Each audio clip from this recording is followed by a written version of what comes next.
Hello YouTube, welcome back. I've just charmed a fart from the guts of my son, and now I'm about to start playing some Dwarf Fortress. Would you like to join me? Oh good, excellent, excellent, he says to all those people who didn't say no and clicked away. We're building a wall. It's very exciting, you know, little wall here, little wall there, does you good in life. What we're doing is we're closing off these flood tunnels so that none of our dwarves end up getting killed in the fortress as it fills with water. That's a good thing. I'm very happy with that. Let's put another wall over here. Where are you going? In here. That's it. Make it out of diorite. Why not? Excuse me, got hiccups. And then we'll let them build. And once those are built, well, we can do some channeling, can't we? Very exciting. Actually, oh shit, these floodgates. These floodgates, hang on. Build. No, I don't even need to build, I just need to cancel these walls. Cancel. Walls aren't needed, we've put floodgates in. We've gone for a slightly more complicated setup. It's very exciting, I'll have you know. So have either of these been set up? Control M. Oh, no, don't do it that way. Right click on them, maybe. There we go. There we go, has no links. Can I go down? Can I find another one? No?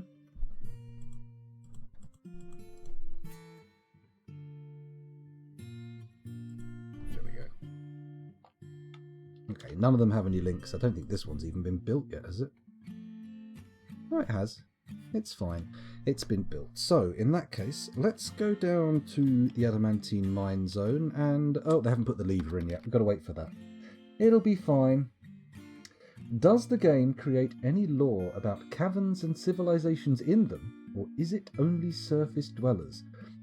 I'm no expert, but as far as I'm aware, I don't think it does.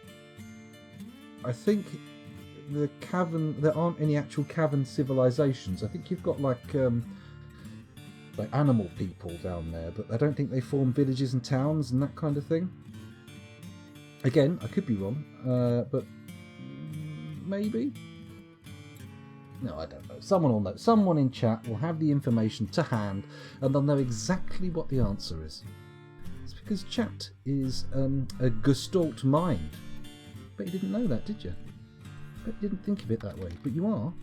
You are a zeitgeist. A transect of the greater zeitgeist.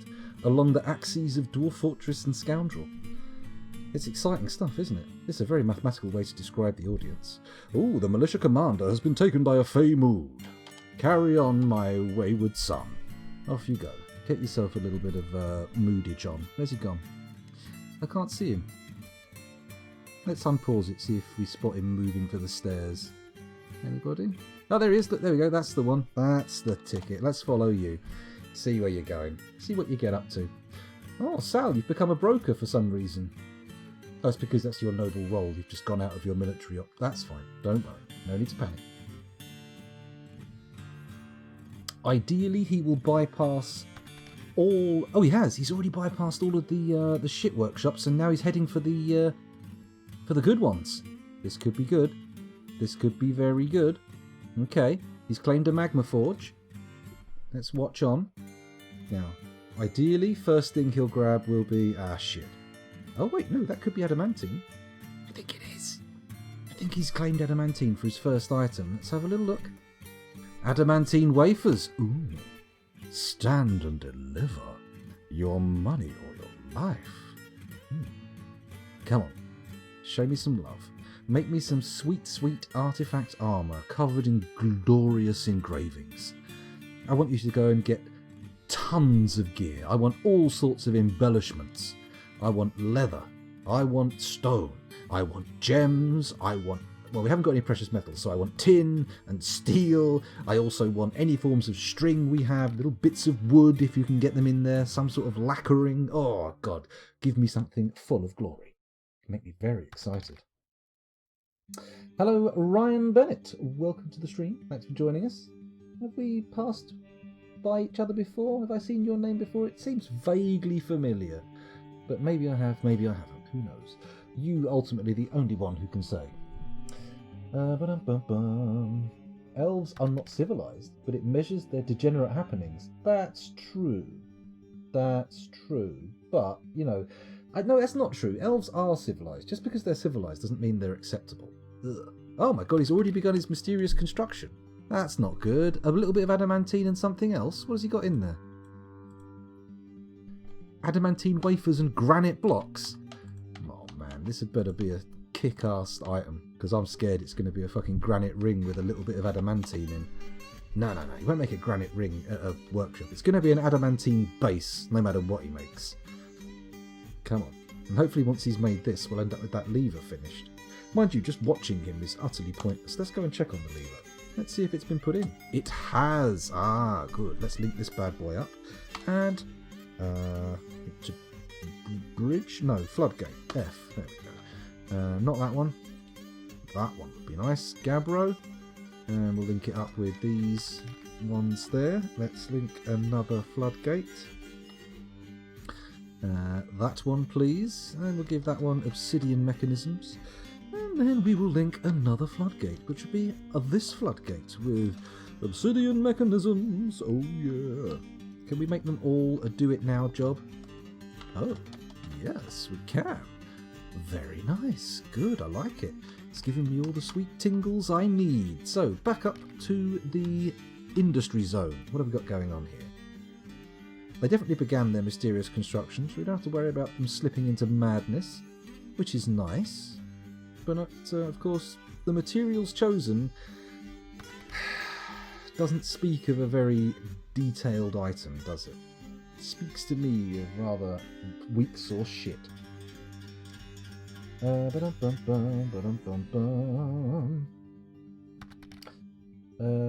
First time here? Well, welcome. Thanks for joining us. Hopefully you'll enjoy it. And if you don't, I'm sorry. I apologise. It's an acquired taste. Some have likened it to that cheese you can get with maggots in. Others to that stuff that the Swedes eat that's made out of decomposing shark. Others still to Marmite. But hopefully you'll find it a delicious confection. Something well worth... well, actually, I'm going to leave the food metaphors behind. I was about to start talking about you licking it and stuff, and it just went a bit creepy. Not good. Not good. That's true. The fact that you can trade with elves does kind of give them some use in the game, or at least some excuse for them existing. Because, you know, every now and again you might want an exotic animal. I mean, you're certainly not going to buy a skirt made out of wood and wooden weapons. That would be stupid. Stupid, stupid, stupid. Can't go wrong with Sal's stuff, Ryan. You can't go wrong with Sal's stuff. You'll enjoy it. Good choice. Good choice. Bamble Okishvikod, the militia commander, has created Eklistimaz Eshtan Kuthdeng, an adamantine buckler. Bit shit because the material doesn't really make any difference, but okay. She claims it as an heirloom in the name of the family ancestor, Einod Peaked Metals. Okay, let's take a little look at this and see if it's got any exciting inscriptions. Whisperbelts, the smith of accidents. Oh, it's a good name. A deep name. A seemingly profound name. Oh, excuse me, hiccups and burps at the same time. If I fart, we'll get the triple. This is an adamantine buckler. All craftsdwarfship is of the highest quality. It is encircled with bands of adamantine and rectangular granite cabochons. Well, I'm not happy with that. I feel we could have got much better. I feel like armour would have been more the thing. A shield, we can make it out of any old crap. Wood. Fuck, we can make it out of wood. What's worse than wood? Nothing. Okay, so at least it was something equipable, right? It's going to be worth an absolute fortune when we've got a broker who can actually evaluate stuff, but it's going to take a while. It's going to take a little while. So, they're not going to have linked up any of those levers yet. So with that in mind, we need to think of something to occupy ourselves while we wait for all that gubbins to get finished. I mean, we could work on some more segregated stockpiles, perhaps. Or maybe we could think about producing more goods that the fortress needs, but we've got goblets on the go, we're making cheese from milk. There's not really much more we can do.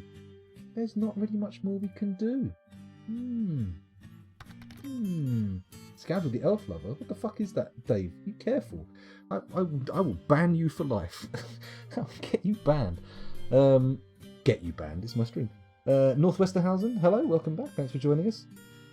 Am I pronouncing that right? I'm constantly looking at it and going...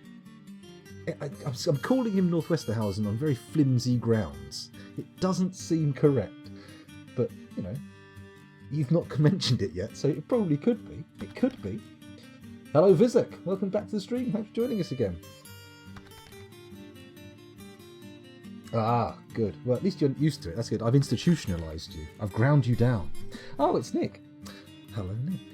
I see your name popping up in chat, and I'm like, Nick. I don't see a Nick in chat. What's this? I should have figured it out. Name begins with N. It makes sense. Anyway, where were we? We may as well have a look at those levers now and see how it's doing.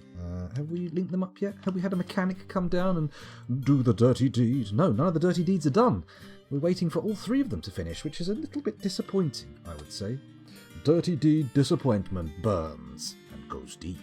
Let's dig out this room here, because that's fairly important to the whole enterprise. Let's also make it a priority 1, because I've noticed they've started doing digging jobs upstairs, unrelated to this entire...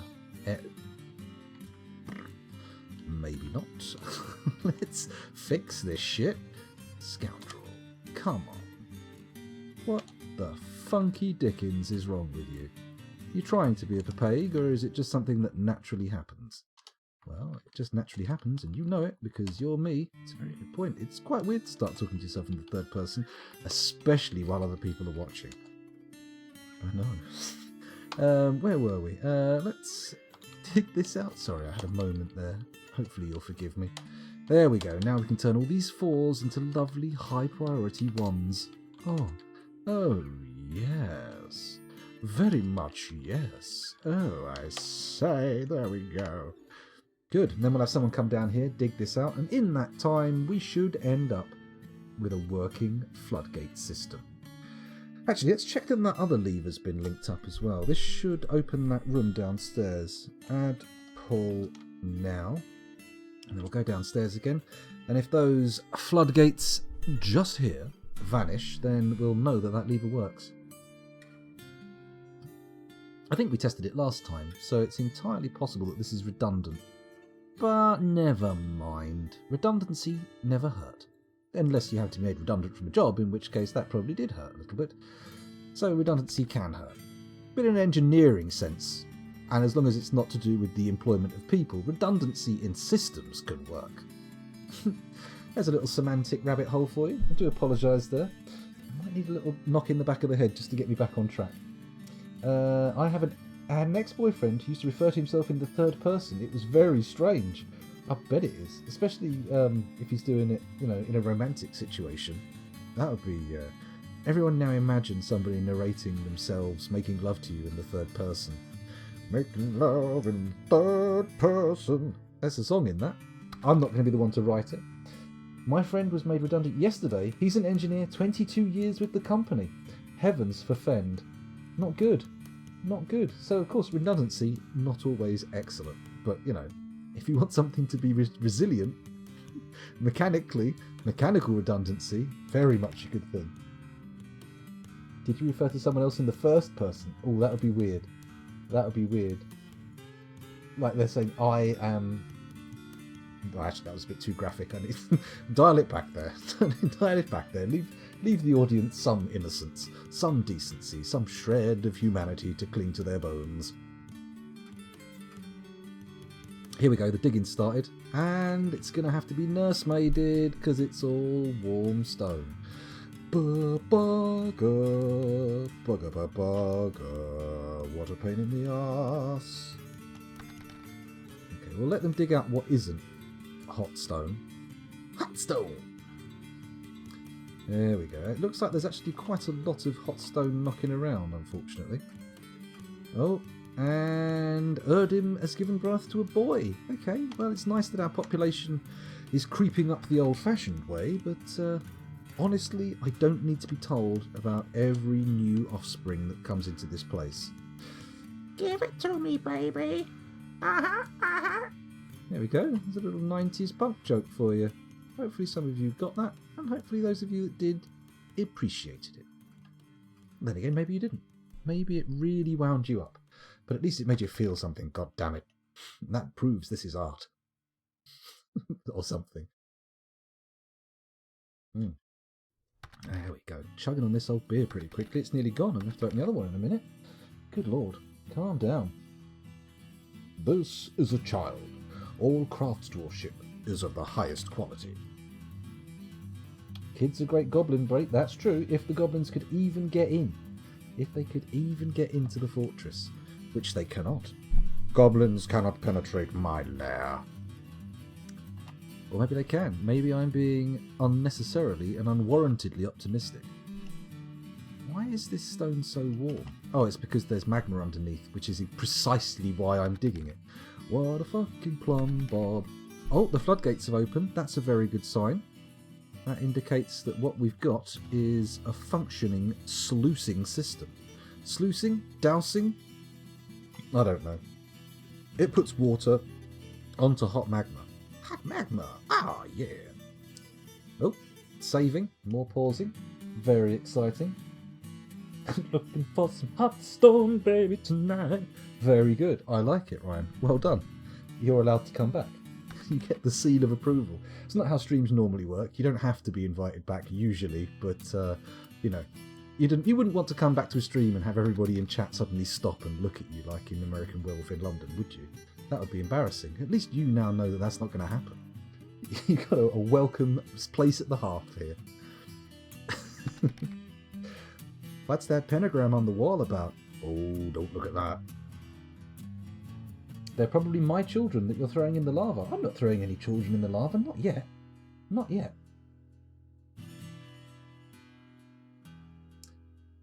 Referred to... So, I mean, replaying a conversation that you'd had to somebody else, speaking of yourself in the third person, that's almost as creepy as referring to yourself by name during sex.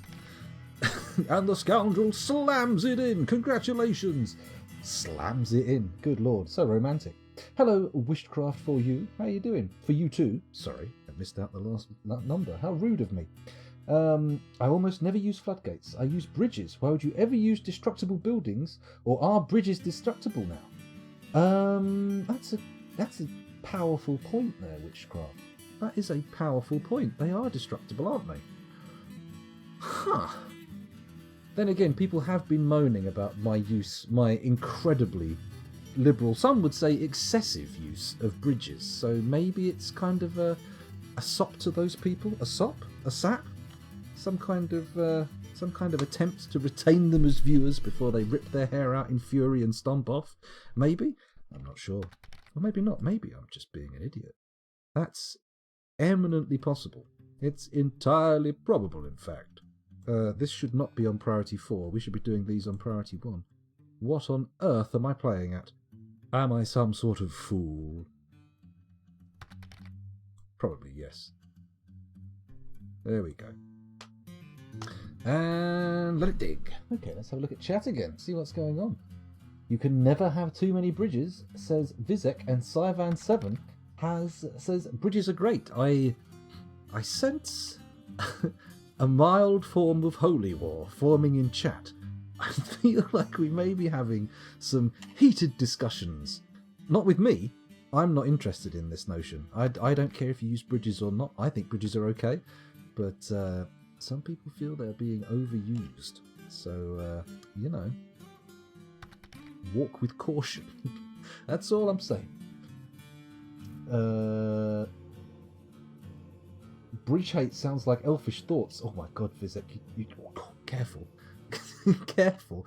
That's the ultimate insult right now. You can't be throwing around elven insults like that. You really will start a holy war. Oh dear. Come on, dig this out.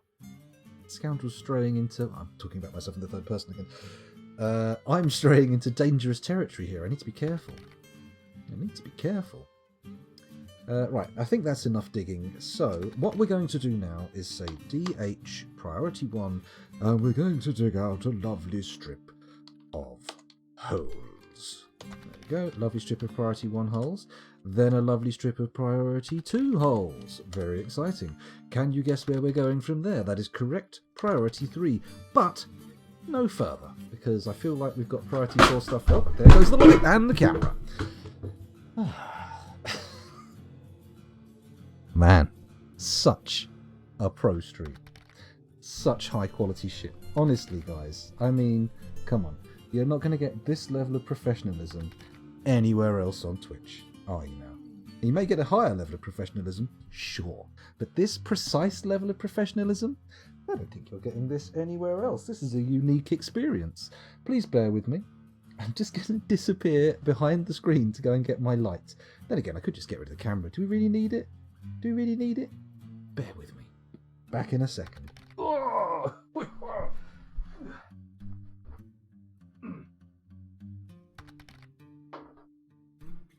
we go. Let's take a seat. That light is fucking bright. You know what? Fuck it. It keeps falling over. We don't need to look swish and slick. That's not what's important here. Pardon me, he says, belching. Like slickness, professionalism. It's not what we're about here. We're all about convivial chit-chat and Dwarf Fortress. That's the theme of the show. And that's what you're going to get. So there we go. Here's me back in my traditional darkness. Then again, I could open a Google search window and illuminate myself with that, just like I usually did. Let's do it. Da da da da. Oh yes, look at that sickly pallid glow. It's incredible. And now you're seeing me from below, which is a little bit unnerving. So maybe I put it on my next beer bottle? Maybe I should just finish this one.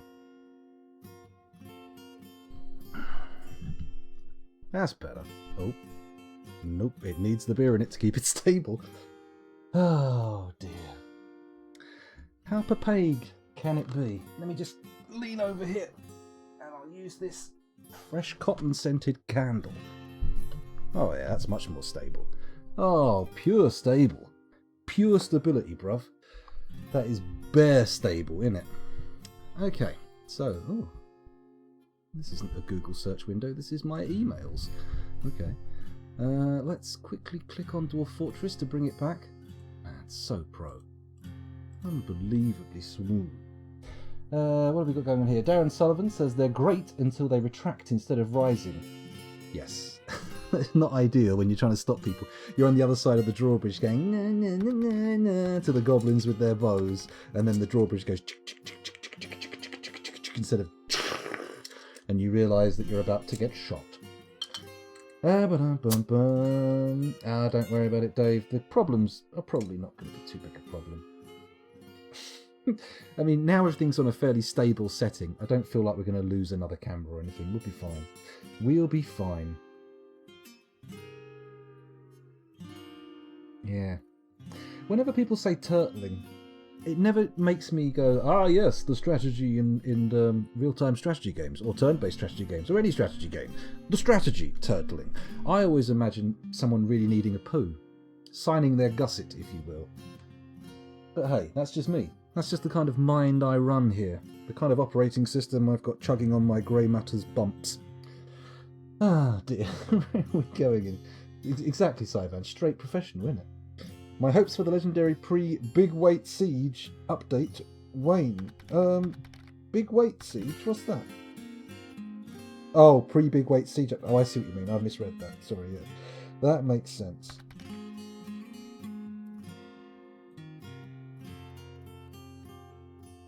I kind of want it, but no one ever uses the DF Hack Digging Sieges plugin. Yeah, that doesn't sound like a whole heap of fun, to be fair. Could be good, though. Could be good. Maybe I'll try a siege-based sapping doodah. We'll see. Oh, somebody's done the 1s and 2s. Nearly there. Let's get ready to designate the 3s as soon as he's finished doing those. Or designate more 1s and 2s, rather. Actually, what I could do is say designate priority 1 and just set all these bad boys as priority 1. Why you no do? Dwarf Fortress? What? Question mark? Fuck you, Dwarf Fortress. I wonder how often Tarn Adams says fuck you, Dwarf Fortress. I wonder if he ever talks to Dwarf Fortress as a thing itself. Why are they not changing? These should all be changing to priority 3. I'm not happy with that. Alright, dig out the priority 3s, sir. And then once that's done... Oh, maybe it's because I'm mining instead of channeling, which I should be doing. Da da da da. What's the fuck? Whoa, whoa, whoa. Stop, stop, stop, stop. Don't dig any of this stuff out. Let that one there get dug out first, because that's more important. Okay, let's go to D priority 1. And we'll dig that out. Dig across here. And maybe a bit here. And then we wait.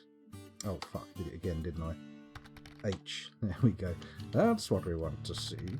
Actual channeling. There we go. Clever boy, scoundrel. Well done. Let's get that digging done. And then once it's done, we can put some more orders in. Got to be careful though. We don't want this little Chad here hanging when we're done. We want that removed. Here it comes. That's right. Diggy diggy. Holy woly. Who's this guy? Why is he bringing mechanisms down this? Oh, it's because this... Okay, let's close that gate. Close the gate. We don't want people using that as a shortcut during flood season. Add pull now. There we go. Let's close that up. Go back downstairs and continue to watch the digging. Why is this taking so fucking long? Could somebody please dig this shit fast? Or are we waiting for someone to crawl down the stairs who's had both their legs crushed in a mining accident? Because that's happened before. And I'm pretty sure it'll happen again.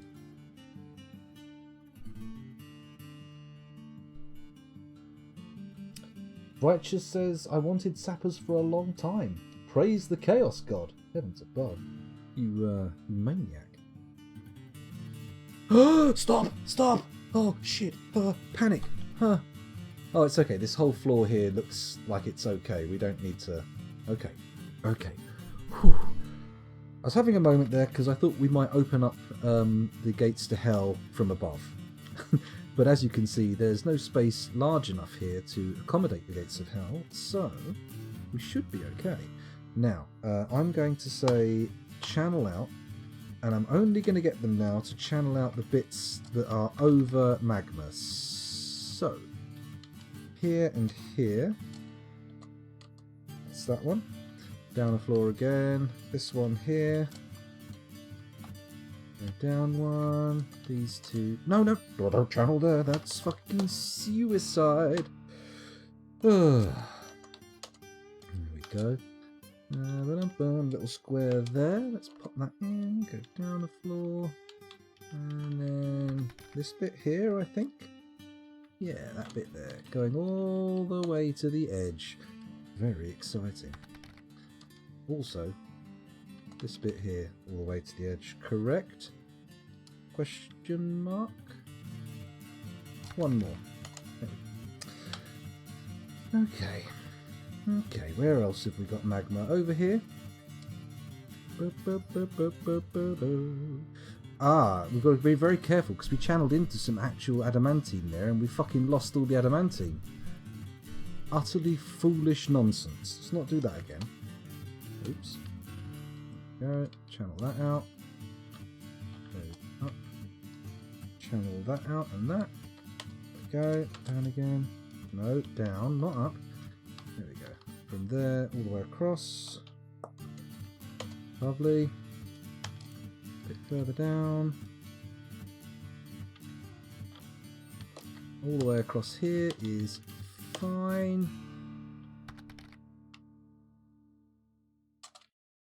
And then here to the edge. Yeah, baby. And the same on the floor below. Ah, a little bit of Kagana sand. Very nice. Premium Dwarf Fortress sounds. I'll dig some of this shit first. There we go. Right, let's wait for them to start digging it out. I've got to make sure to leave space next to the stairs so people can come in and out without falling into the magma.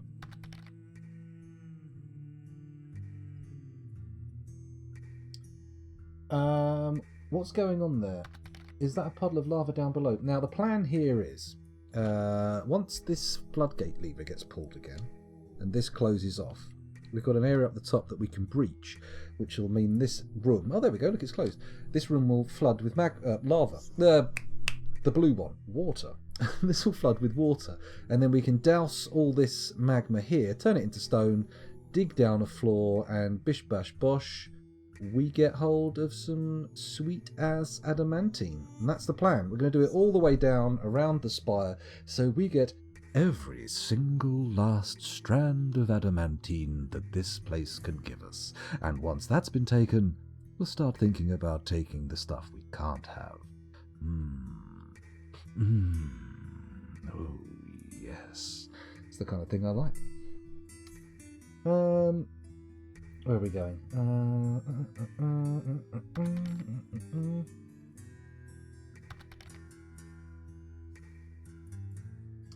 I'm all for traps, Clinidev. I have to say, I'm kind of I'm playing Toadie's game in that regard, but mainly because I've not figured out how to make a successful military yet. But I do want to have a military that can have their full suits of adamantine plate. That would be fantastic. That will be fantastic. That's what we need. We do, all of my streams require a Sal commentary track explaining how I should be doing it. That makes sense.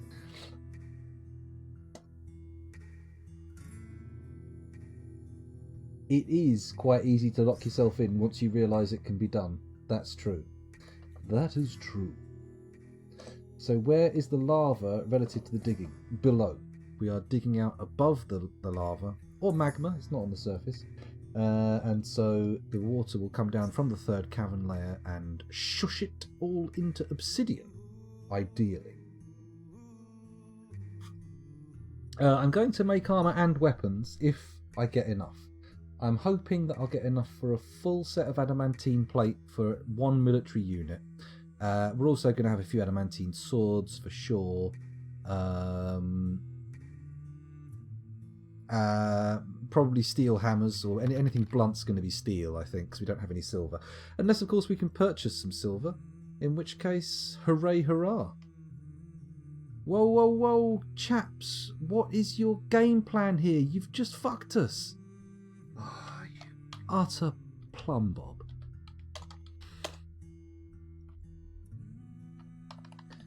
Let's priority 1 the stuff that can actually be dug easily.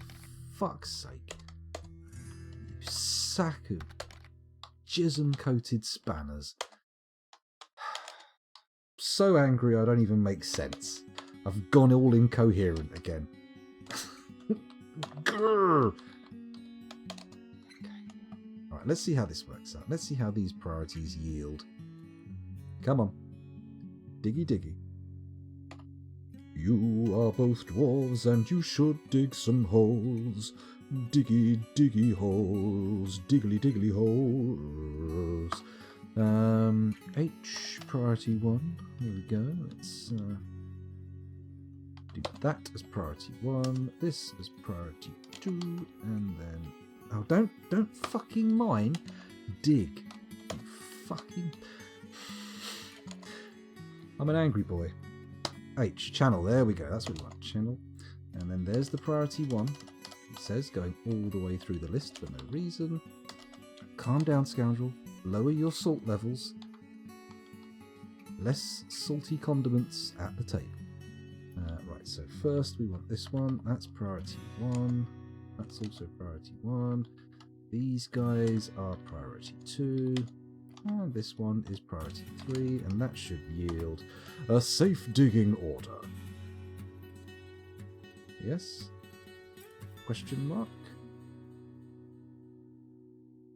One more to dig. And ideally, we're good now. Right? So, with that in mind, let's go up 1 floor and check to see if these connection orders have been done. Not all 3. That's okay. That means while that's getting done, we can come up and start putting in the orders for doing the actual channeling that will allow the water to come into the fortress. Oh, how exciting. DH. Here we go. So, it's these ones we want to channel out. We go upper floor and then boop, boop, boop, boop, boop. That does open the fortress to the cavern a bit though, doesn't it? Maybe we do want to... Oh, we've got an armourer stumbling around obliviously again. Oh, here comes a lad with some mechanisms. I'm guessing that's for the floodgate. Ooh. Very exciting. Very exciting. Yes, pour the water in, then mine out what used to be the magma. My anti-sapper approach is going to be a trenched island with a lava moat. I need to make my tunnel system floodable.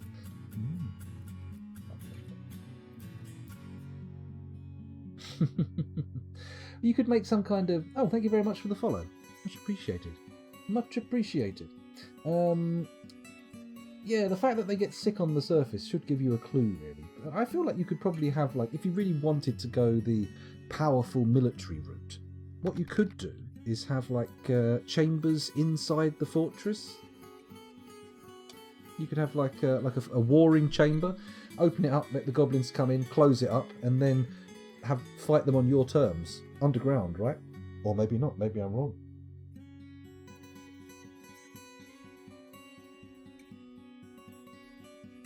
Yeah, we can wall it off. No panic. And also, yes, a bridge does make sense. Does lava/magma cool at all? It does if you put water on it. It will cool and solidify into obsidian. Or, if it's only on like a thin layer, it will just evaporate. So if you've just got like a one deep one. Nighty night. You sleep tight. Anyway, what was I saying? If it's one deep, it'll evaporate. So you can get rid of it.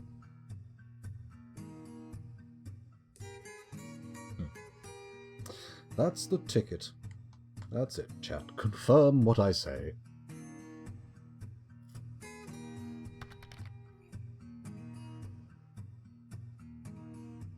It's nice to have a new face pop in every now and again, isn't it?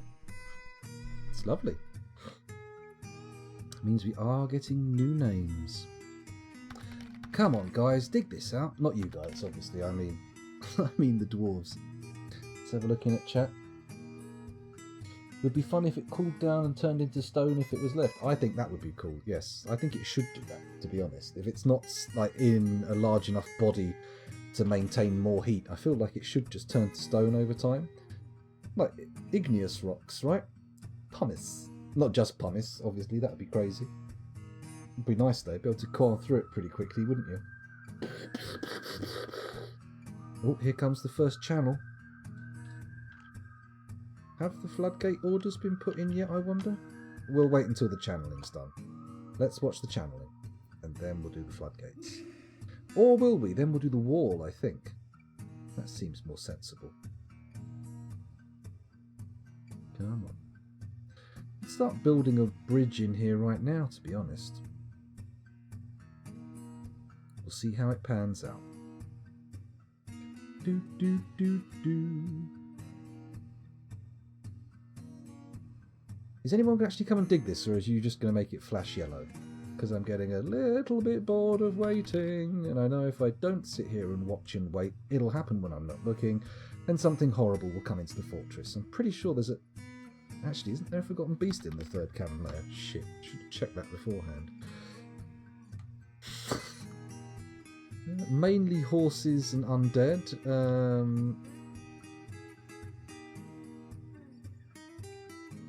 We've got only got one forgotten beast. Have all the other ones pissed off?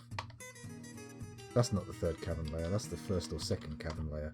No need to panic, everybody. Stay calm. Let's try and find... There we go. Still nobody actually come to do the digging. Oh, tell a lie. Someone is on their way. Here we go. This is what I wanted to see. Someone coming to diggy dig.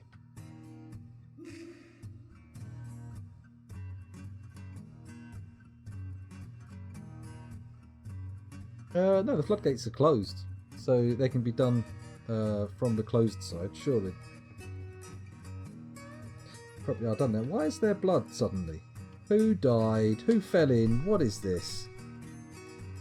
Oh, spore tree logs. Okay, it's not blood. Is it though? Oh, it's a spattering of chicken blood. Maybe they performed some sort of voodoo-style ritual to consecrate the gates. I don't know. It's not my speciality, dwarven religion. I'm more about dwarven... Honestly, I don't really know much about dwarves when it comes down to it. I try. Okay, so that's good. That's good. That's all set up. I think the levers have all been connected. I should have checked that a second ago. Going back down. Going back down to the lever chamber. That's the one we're looking at. They've all been connected up. That's very exciting news. Let's head back up to the cavern layer. The channeling has been done. All we need is the flipping of switches, and we are fantata. So, let's say designate... Oh, for God's sake. Build, constructed... No. Capital C. Wall. There we go. Let's pop a wall in here. Do we have blocks? Let's make it out of obsidian blocks. Why not? Let's be fancy. Let's be fancy. There we go, obsidian blocks. Also pretty much guaranteeing that they will approach from the safe side with a block rather than coming into this corridor to pick up a little lump of diorite, which would be a pain in the arse. A big old pain in the pool pipe. Actually, I could just wall off this whole section here, couldn't I? Once those walls are built, is this place even accessible to the rest of the fortress? I think it's only accessible via the floodgate rooms, right? Which I will count as a no? I'll count it as a no. We'll see if it works that way. Okay, fingers crossed the water spreads far enough. It'll be a real pain in the arse if it doesn't go that far. Just drain it to a very low level. I think we've got enough water in here to come through. I think the water goes to the map edge, so it's just an infinite supply, which would be nice. It's not Minecraft water, it will go all the way. Don't panic, scoundrel. You know what, we could wait for them to do those walls, but I'm not panicking, but I am a bit impatient, so let's put the order in to pull that lever and let that water in. Add, pull now, there we go. Let's wait for someone to come pull this bad boy. And then once they've done that, we'll rush upstairs to watch the floodgates pour forth. Come on, somebody get down here. This is going to take forever. My dwarves are particularly uninterested in flipping levers.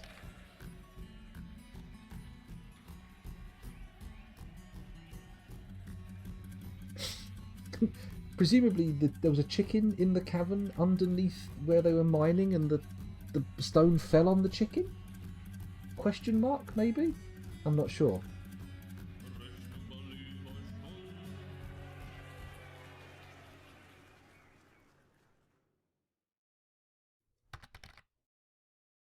There are better and worse magma pump stacks depending on whether they keep the walls at a constant temperature or induce game-slowing heating and cooling cycles.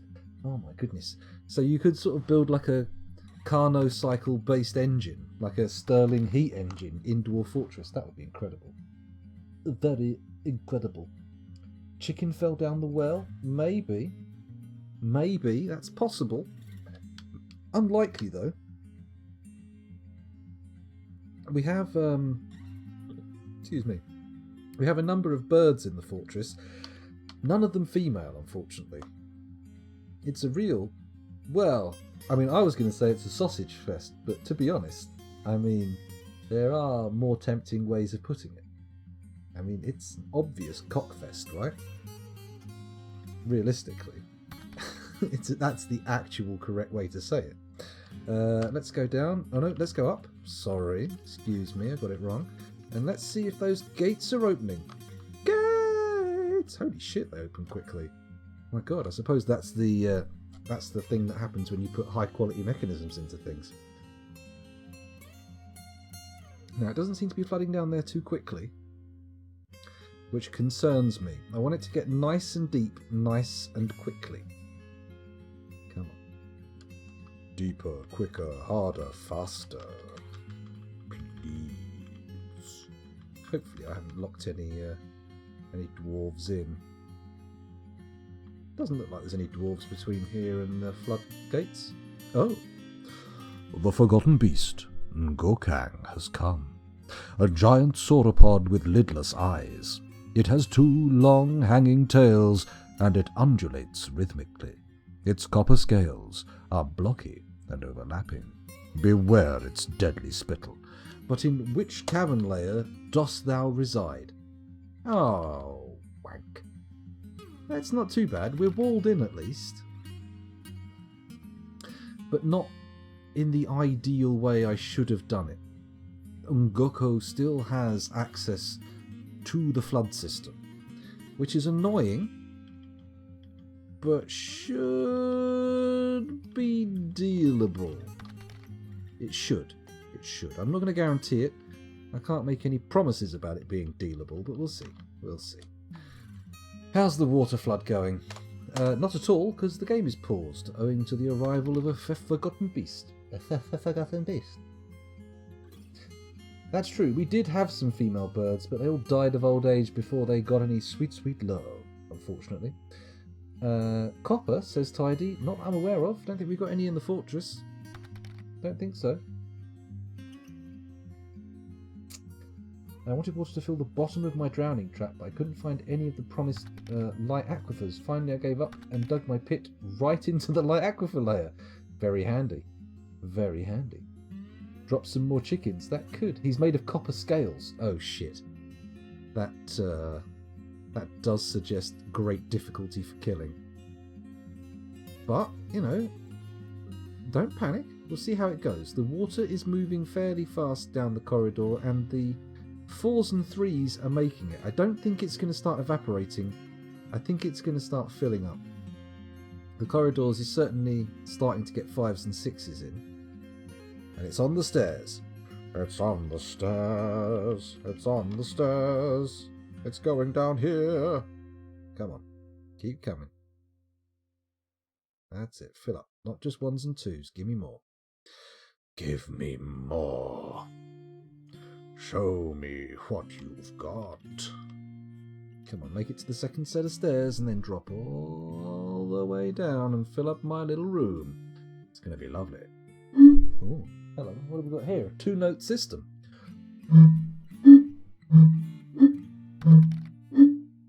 Lovely. For a full set of armour and weapons for a full squad made in adamantine would take 380 wafers.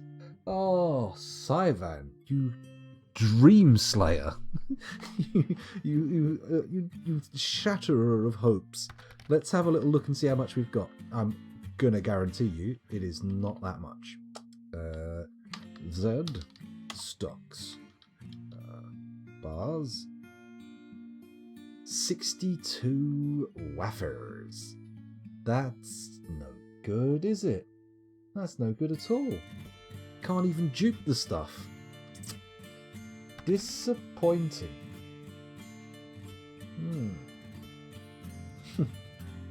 Perfect for a hoedown. Isn't... Oh no, I was about to make an elaborate joke about prostitutes radioing for backup, but... no. No. Adamant weapons are okay, as long as they're not blunt weapons. Sharp weapons, fine. Axes, best are swords, apparently. The best adamantine weapons to get are swords, but beyond that, I'm not sure. 15% of the way there. Oh, yay! I'm pretty certain this... maybe using this technique we'll be able to extract that much adamantine. Maybe we'll find a second spire. But I'm not about to start making any bold promises about it. Not about... We do still have the adamantine hammer, yes, Tidy. The useless whiffle hammer. It may as well be a child's toy hammer for all the effect it's going to have in combat. I think even the mightiest dwarf would have trouble hurting somebody with it.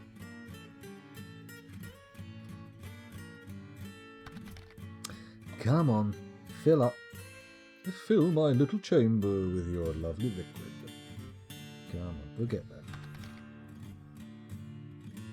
It is looking promising. I mean, you can use the hammer, yes, Tidy, but I'm certainly not putting you in a front and centre position militarily. Hello, Dragonfire, welcome back. You surprised me there, and the text-to-speech barely got heard over my confused babbling. Hello, everyone. Welcome back. Thanks for joining us, and thank you very much for the sub. Much appreciated.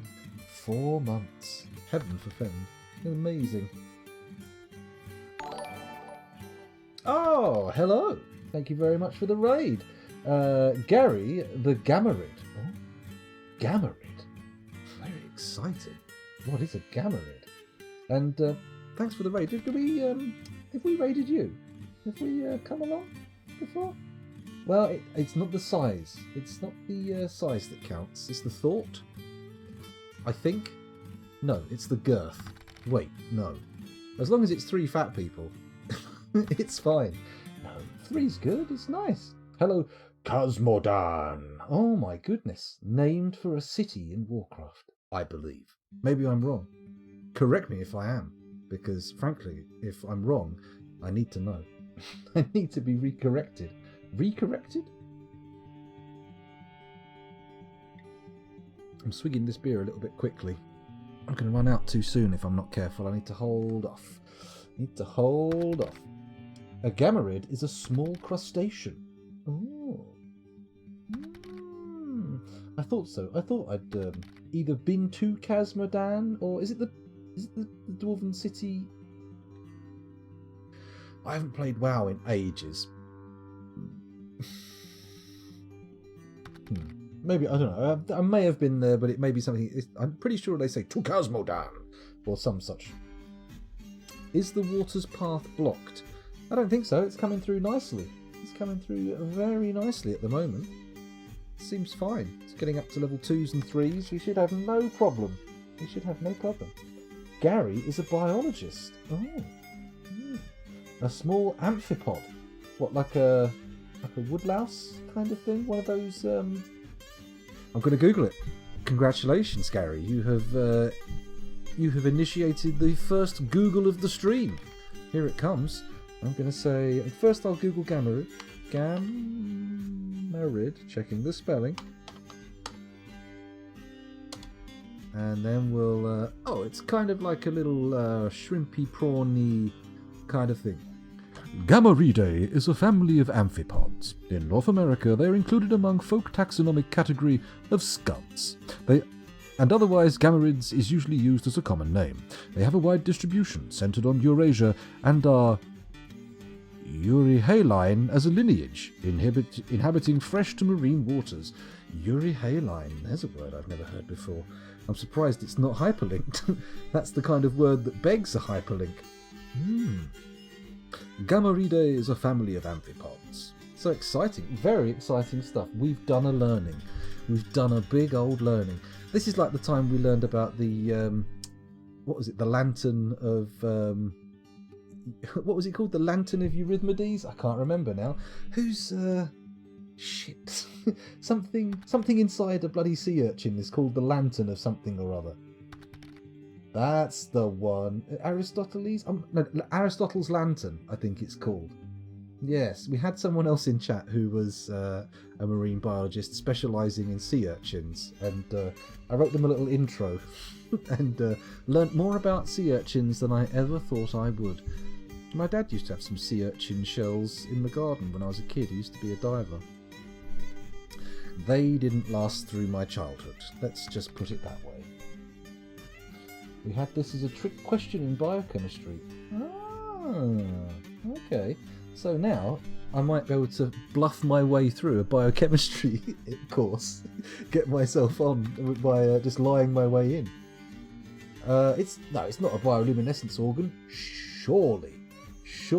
I mean, it's right inside the sea urchin. Plus, I'm fairly certain sea urchins don't glow, at least to my knackered old human eyes. A mouth apparatus. Lovely phrase. A mouth apparatus.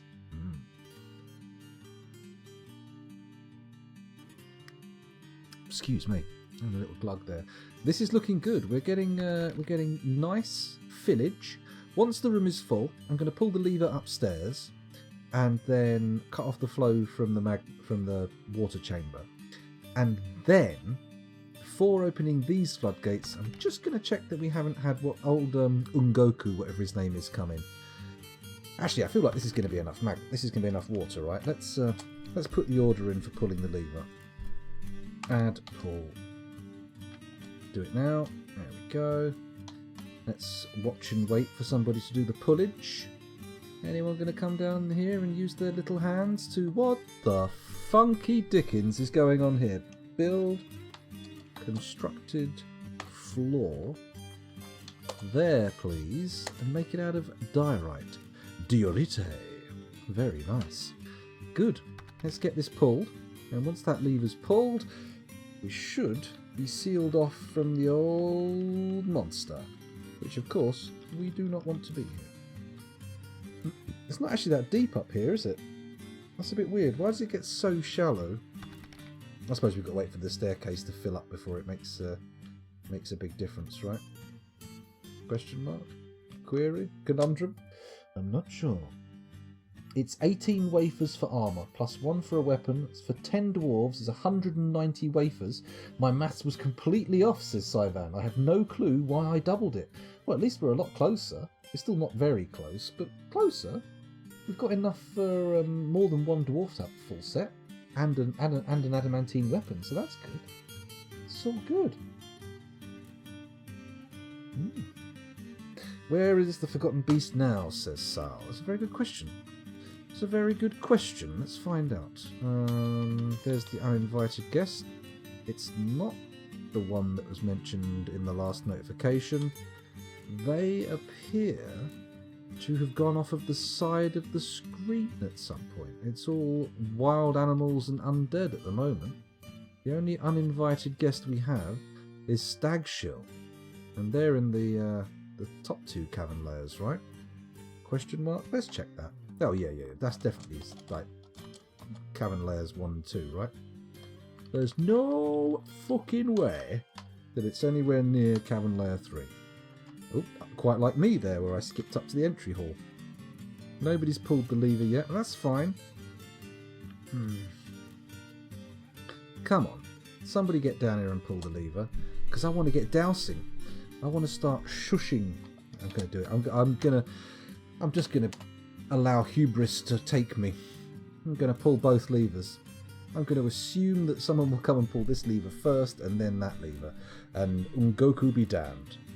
Ah, there we go. Good. That's it. The gates upstairs will be fully sealed. This death corridor is fully operational. Let's have a look at the top. Find out if that statement was even close to true.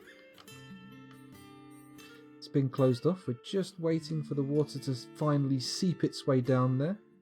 This corridor is going to be prime farm location once it's done, isn't it?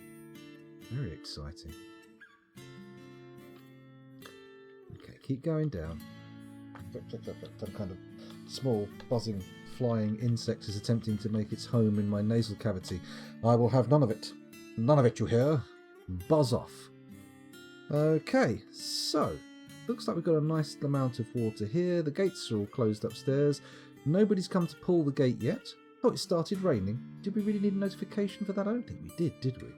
I don't think we actually needed to be told there was rain on the surface. It's like all those babies the game has told us about. We don't really care. It's not really high on my information priority list. How many stairs levels have we got filled up? Oh, actually, it's not too bad. It's only a few. It's all 1s and 2s on these floors now. That'll all evaporate, leaving some mud. Just a little spattering of mud, nothing too serious. Enough to grow some potatoes, perhaps, but don't bother writing home to your mother. Here we go. Floodgates open, and presumably the formation of obsidian is about to take place. Am I going to have both floodgates open with a constant flow of fluid now? No, it's working. Oh, I feel like Anakin Skywalker shouting out about his pod race. Amazing. Just what the dream required to live on. It's truly magnificent. Whoever came up with this idea, you can have a gold star in chat. Well done. Congratulations. Let's pull this lever again, otherwise the whole thing's going to be underwater and we're going to have a very difficult time of it. In fact, I think we're already going to have a pretty poor show of it. Unless I can get this closed in time. Come on, somebody flip that fucking lever. Excuse me. Tantrum? Who's having a tantrum?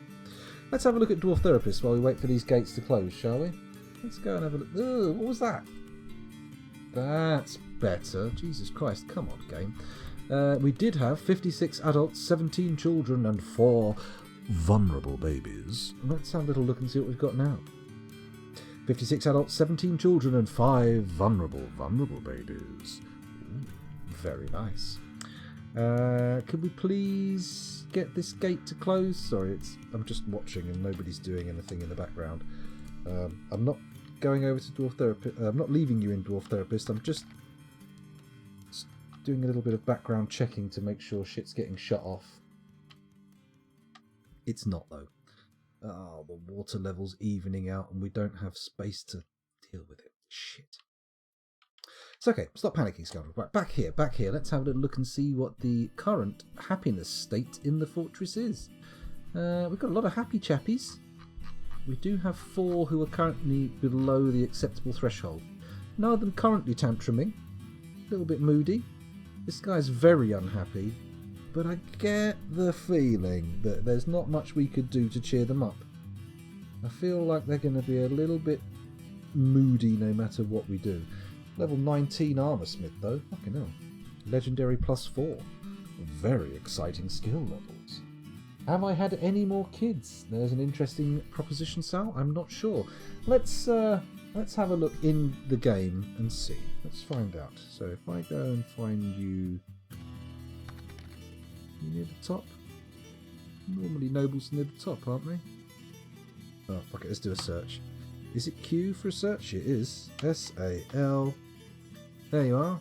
Salford Sal, or Salford Sal. Currently making green glass goblets. Interesting change of vocation. I'm surprised, but that's okay. Let's view the unit and let's take a look at your relationships. So we've got potato salad, eldest son, salad cream, eldest daughter. We've got lettuce prey. Oh, I forgot about lettuce prey, the future high priest, second eldest daughter. We've got Cole Sal Law, youngest daughter, and baby Salsa, the youngest son. Ah, very nice. But other than that, we've only got your passing acquaintance, Zastava, the trader, Bothon Sosad Nazron, your god, and Orchimedes, your lovely husband. Your prolific boinker of a husband. He does love knocking you up, doesn't he?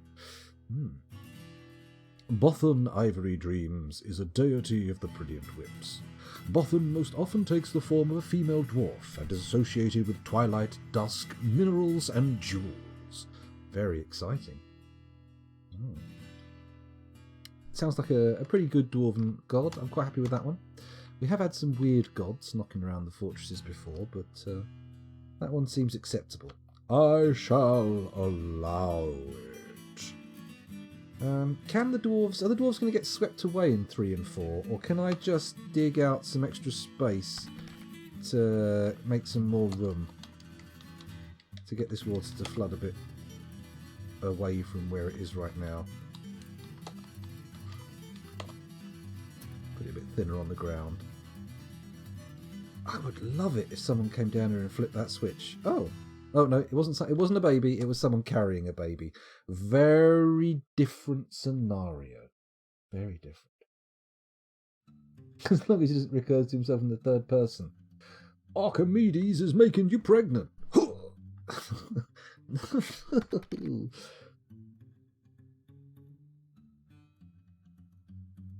Yeah, they probably won't dig.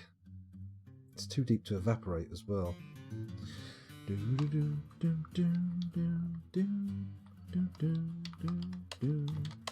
suppose I could do some channeling from above. Bloody hell, though.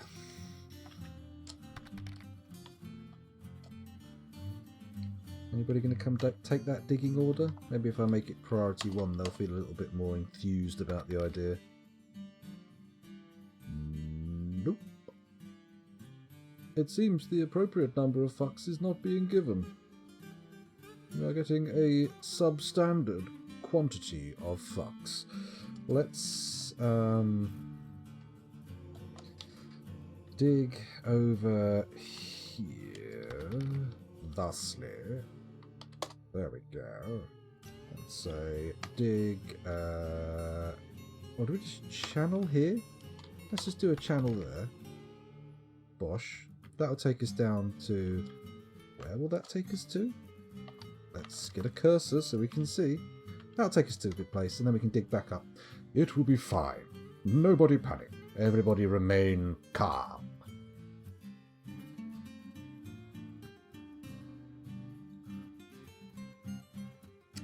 Oh, Dragonfire says, I don't think the babies are as vulnerable as you think. I can recall Quill 18 doing a reclaim and fighting feral babies from the prior embark. They were ferocious. Feral babies. Oh my goodness. Amazing. Feral babies. That's scary stuff. Because they're small, hard to hit. Probably quite difficult to kill if they move fast. If they're anything like Selwyn from Braindead, then we need to worry. Ever remember old Selwyn? Was he called Selwyn? I think it was called Selwyn, wasn't he? Sal, if you haven't seen Peter Jackson's Braindead, I require you to go and watch it right now. Stream be damned. I was about to say sir. I was that confused. Anybody actually coming down here to do some digging? Come on, get your diggly wigglies on. Come on. Come on, you can do it. They're not coming, are they? Quite stubborn.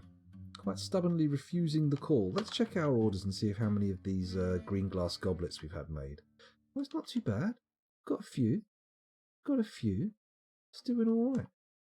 You know what?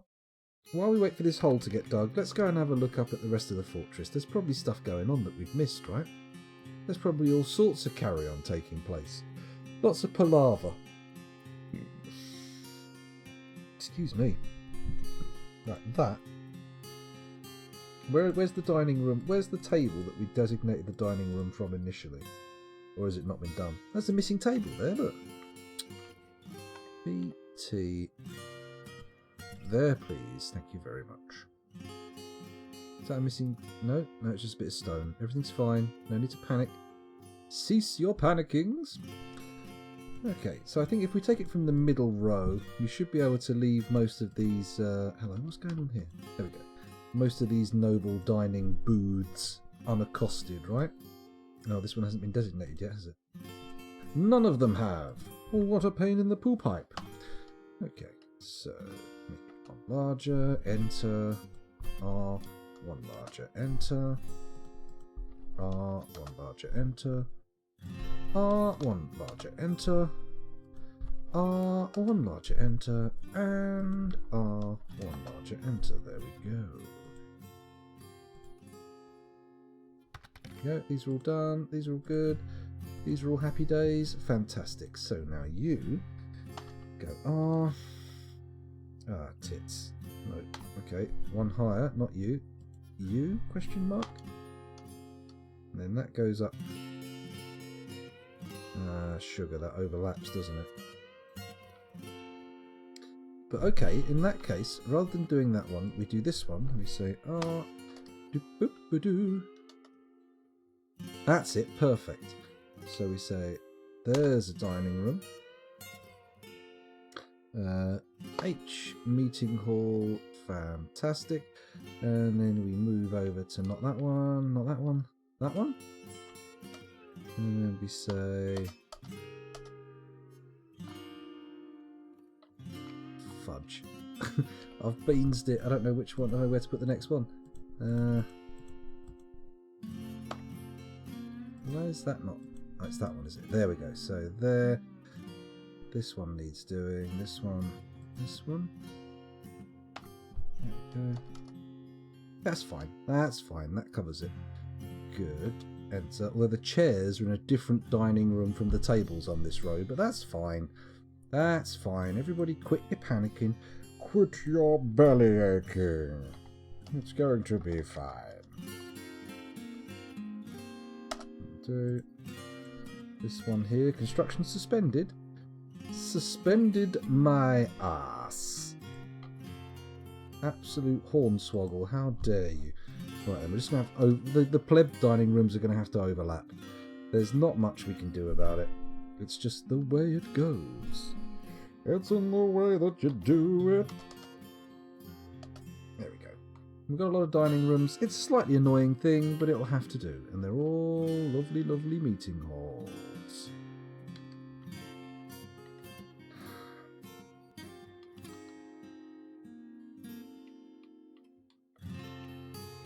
Go, just make sure they're all meeting halls. Good. Okay, now the dwarves can actually engage in some fine dining. It'll be good. I'll put it on the film night list. I mean, it's fantastic. I kick ass for the Lord. Your mother ate my dog. So many fine... I love a good fine custard. So many wonderful moments in that movie. Well worth the watch. I would hazard to say it is Peter Jackson's finest film. I mean, it's just a work of art. Here we go, another save. We're being delayed. Maybe we should check to see how those diggings are doing down in the adamantine veins once we're done with this save. Because of course, if the water's gone to a low enough level, our people will be able to get down there and muck it about. I just joined. Are you talking about the third Hobbit film? No, Harold Beaver. I'm talking about Brain Dead. Or, if you're in the American territories, Dead Alive. Because for some reason there was already a film called Brain Dead in America. But yeah, that's Peter Jackson's magnum opus in my mind. I never got to the third one, to be fair. I never made it to the third Hobbit film. The first one, I was kind of watching it in a kind of, don't know, this might be okay kind of way. And then I got to the second one and I was like, I don't think I'll finish this. And that was it. Hello, DeBerries. Welcome back. Thanks for joining us again. As you see, you've caught us right in the grips of a save. There's nothing going on, quite literally nothing. But that's not going to last forever. It's going to stop soon. I assume. Unless my computer's crashed and I don't know it. In which case I'm talking to myself and none of this matters. Nothing really matters. Anyone can see. There we go. Perfectly timed little bottle blow. Getting the game going again. Let's head down to the adamantine zone. Okay, there's some of the digging's been done. So D, we want to make a nice chamber. So we're going to go like that. Like that. I'm going to make it priority 1 instead of priority 4 because I've done a silly thing. There we go. And then let's, excuse me, not have that a thing. Excuse me. Good grief. How crude, how crass, how unbelievably unacceptable. I'll never be the world's greatest streamer at this rate if I keep burping, farting and hiccuping all at the same time on stream. Ah well, it was a bit of an outrageous dream in the first place. Here we go. What's up with this fort? Well, currently, DeBerries, we're attempting to... Oh, hang on. Yes, Sal has said everything I was going to say in a much more concise and precise manner. So listen to her, not me. Well, I say listen. Read her and listen to me. In this particular circumstance. Of course, if you ever see me in her chat, read me and listen to her. Although probably don't read me, because the last time I was in there, I made a joke that nearly made her housemate... vomit. If he'd looked up what I was talking about, he probably would have done. Poor man. Never have I felt such deep and quick regret. Oh, here we go. They're digging out some more adamantine. Lovely stuff. Kel and Woz invented a game the other day in which they secretly had to put a peg on each other's back, and the longer someone went without noticing they had a peg on their back, the higher points you scored for putting said peg on said back. However, I had a moment of eyebrow raisedness when I was told that they'd chosen to call this game pegging, which some of you are going to Google tonight. Some of you are going to Google it and go, ah. Some of you are going to say, oh, hello. Excuse me, it seems my trousers are in the way. I had better start unbuttoning them. But, you know, that's how it works. 2 elves, 1 chalice. That was 1 goblet. 2 elves, 1 goblet. That was the thing I said.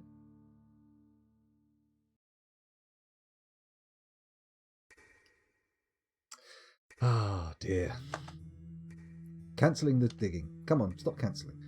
Do my digs, please. Diggy, diggy, diggy, diggy, diggy, diggy. Please do some digging for me. You are my dwarves, and you should be digging my holes. Dig my fucking holes. Dig my fucking holes. Excuse me. I've got to stop doing that. Every time I sing Anywhere Deep, it sort of vibrates through the house and wakes everyone up at night, which isn't a good thing. It's not a good thing when Kel comes down to give me the stink eye for making deep noises. But hey, could be worse. We could all be on fire. Right, priority 1 digging. Let's redo all those bits that got cancelled. Thank you very much. No? Is that not how it works? There we go. That is how it works. Come on, guys, get digging. This be enough space to reduce the level of the water to evaporating depths? I don't know if it will. Might have to make it even bigger. Oh, one of the miners has fallen asleep. That's a bit of a shame. Let's dig it over here where there's more space that's not going to start triggering a no-dig scenario. There we go. Diggy diggy. Get in there, please. Swing your pick. Remove some stone. Create open space in the depths of the earth. Sorry. Going off on a one. A little bit of a prude, a little bit of an innocent. Well, yeah, being an innocent and a prude doesn't stop you being a good person. Stops you getting invited to orgies, but, you know, that's fine. I've never been invited to an orgy, and I'm pretty sure it's got nothing to do with the fact that I'm prudish. Then again, maybe I am compared to those people. maybe the orgy crowd are like, oh, this scoundrel, he's so weak sauce, so limp, so milk toast. I prefer much stiffer stuff. Literally. Why are they going to start the digs and then walking away? There we go, they're doing it now.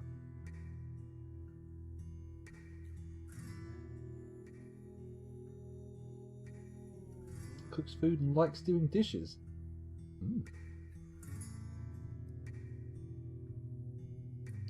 Well, I feel like you've got a good one there. Hang on. Unless you start finding dismembered prostitutes in your basement, in which case, call the police. Not that I'm making any assumption, not that I'm making any assertions here. I'm not making any claims. I'm not saying anything. I'm just making a very, very dark joke. Why do so many of my jokes involve dismembered young women? It's not appropriate. It's highly inappropriate, in fact. Still, that's why we've got the triangle of trouble, right? Well, the water is, Dave, to remove some of the magma on the lower level. As you can see, our sweet adamantine is now very happily surrounded by obsidian? Yes, obsidian, which means we can dig down into it and start chipping away at this level. Very good stuff. Happy days. However, it's a bit too deep for the water to clear out on its own, so we're gonna have to clear some open space. Oh, a human caravan has arrived, and the siege is over. Everybody can now return to the surface to begin the process of emptying their guts onto the floor. Blech, blech, blech, as the dwarves say. Let's go and have a quick look to make sure that we don't have much undead knocking around. Many undead. We've got some merchants with a caged guinea cock, a yak ball, and what's his name? Pak Bazkatet. Bazkatet. Interesting name. And Zega Bazel. Goodness, a guild representative no less. Heavens above. The only undead we have left are a human lasher corpse and a human bowman corpse. And there is a forgotten beast, but that's in the caverns. So we're pretty good, really. I mean, do I just open up the gates? I am concerned about those two straggling undead, though. Where is this bad boy? Where are you guys? Can we rely on the traders to deal with thou? Maybe? Seems to be fairly close to where the traders are. Are they currently hassling? There's the human lasher corpse. Oh, that's the same one. Okay, idiot. What's this? That's just an open space. And on a lower level, there is some form of thirsty kangaroo? Kangaroo dough. It's kangaroo in it dough. Oh god, what a terrible joke. Let's hope the traders deal with the undead on the surface, and hopefully we'll be able to get them to come to our depot and do some tradey wading, and maybe, just maybe, we'll get a chance to see some fun little musical instruments. How does that sound? Although that probably will wake Cal up. Let's, excuse me, call in a military alert. Can we do that?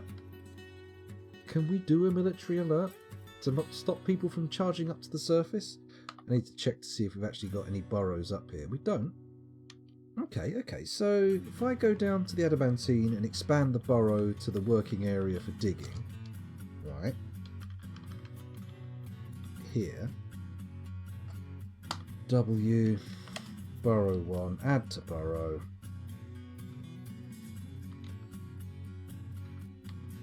this whole area here. There we go. Bosh. We can increase that at a later date if we need to. Then we go to military, alerts, burrow 1. Everybody please get alerted, stay alerted. And then we also go up to the lever room and pull the surface gate lever. Look at all those fucking dogs. Have to be a slaughter soon. Front gate, surface gate, and pull now. Bosh. Get that pulled, and then we'll go up to the surface, watch it open, and hopefully see some traders come in. That'll be nice. That'll be lovely. Can we see where they are?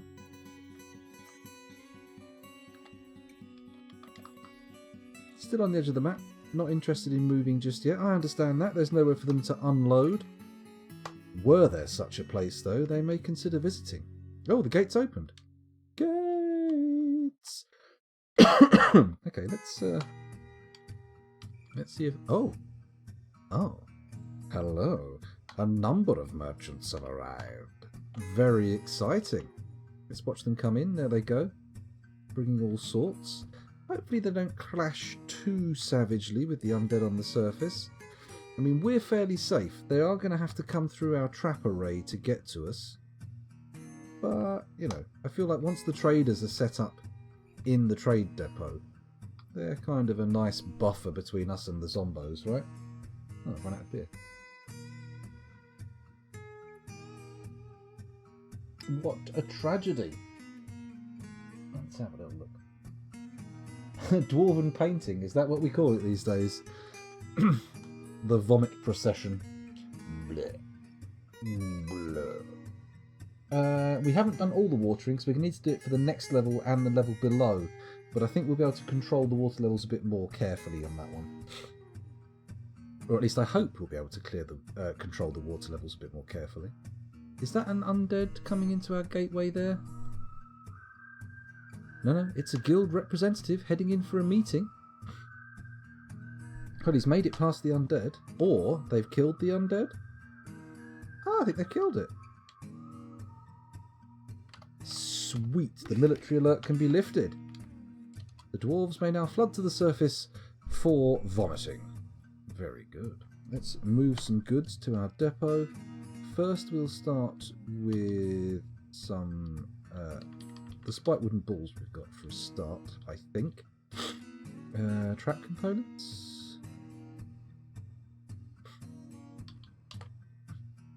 I don't see trap components for some reason. Could sell some of our tin bars. They are fairly useless.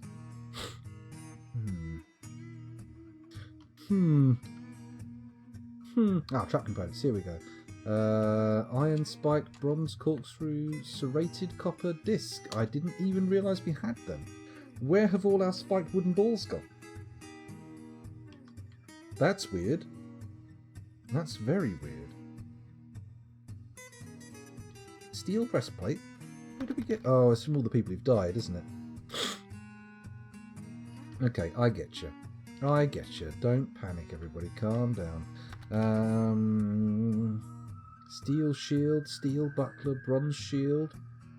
Okay, we could get rid of a lot of this crap that we don't need, couldn't we? Then again, we could also melt that down. Crafts. We got a ton of green glass goblets, haven't we? Let's have a little look. If I do... Can I do a search? Yes, I can. SGOBL. Cups, mugs, goblets. Why is only one goblet showing up? Feels weird. But that's okay. We probably don't really need to trade anything with them, to be honest.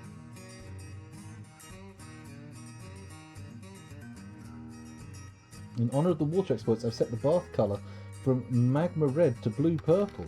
Fancy pants. Don't drop your phone or your computer into the bath, though. That could end up very badly. Very badly indeed. Either a knackered phone or a knackered Dave, which we don't want. We don't want you to be turned into a steaming Lord Twiglet. That's the last thing we want.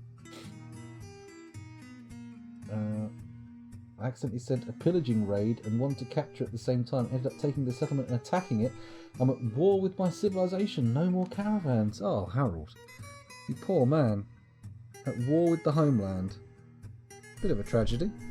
And again, it could be worse. Could always be worse. Your entire civilization could be on fire. Right, let's try putting some more goods in. I think we should have... Well, we don't have great cooked meals, do we? Maybe we should start sitting our cooks cooking. It's not like we're short of stuff. Got a bit of leather, got a bit of cloth. Seems a bit silly to start selling it before we've made stuff out of it.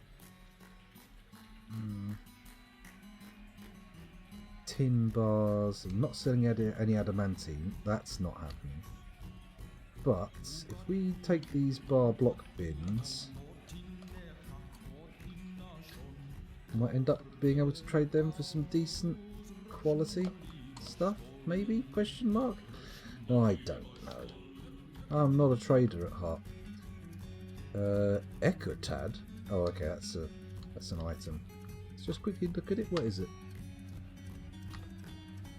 A perfect red zircon. Zircon, you say? Very exciting. Track components, already got those coming. Hello, there's another weapon bin here. Why not? Let's do it. Pets. Can we sell pets? Oh, we could sell the undead animals, couldn't we? Is that a thing? Kangaroo doe? Wild boar? Wild boars. Do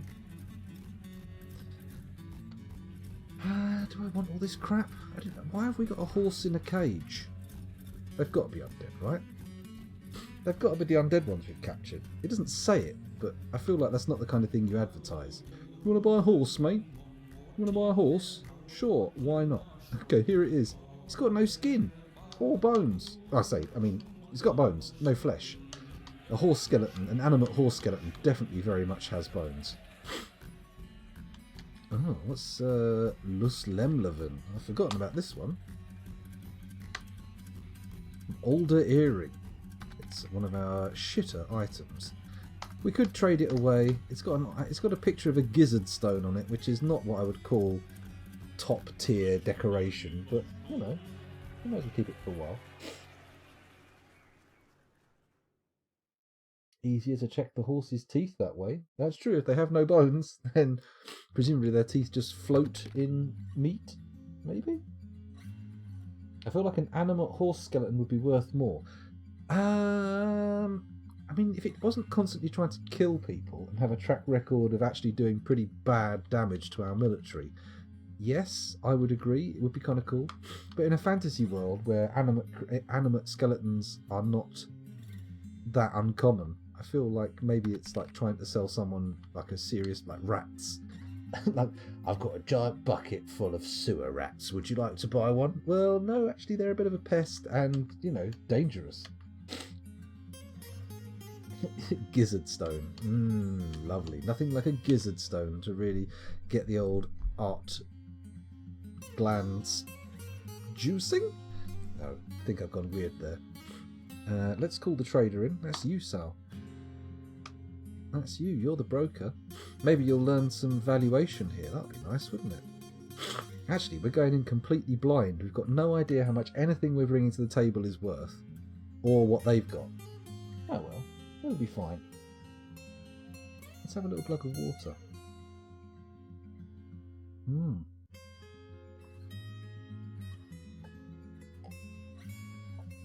It's quite nice. I mean, I might still go and get another beer, but we'll see. We'll see.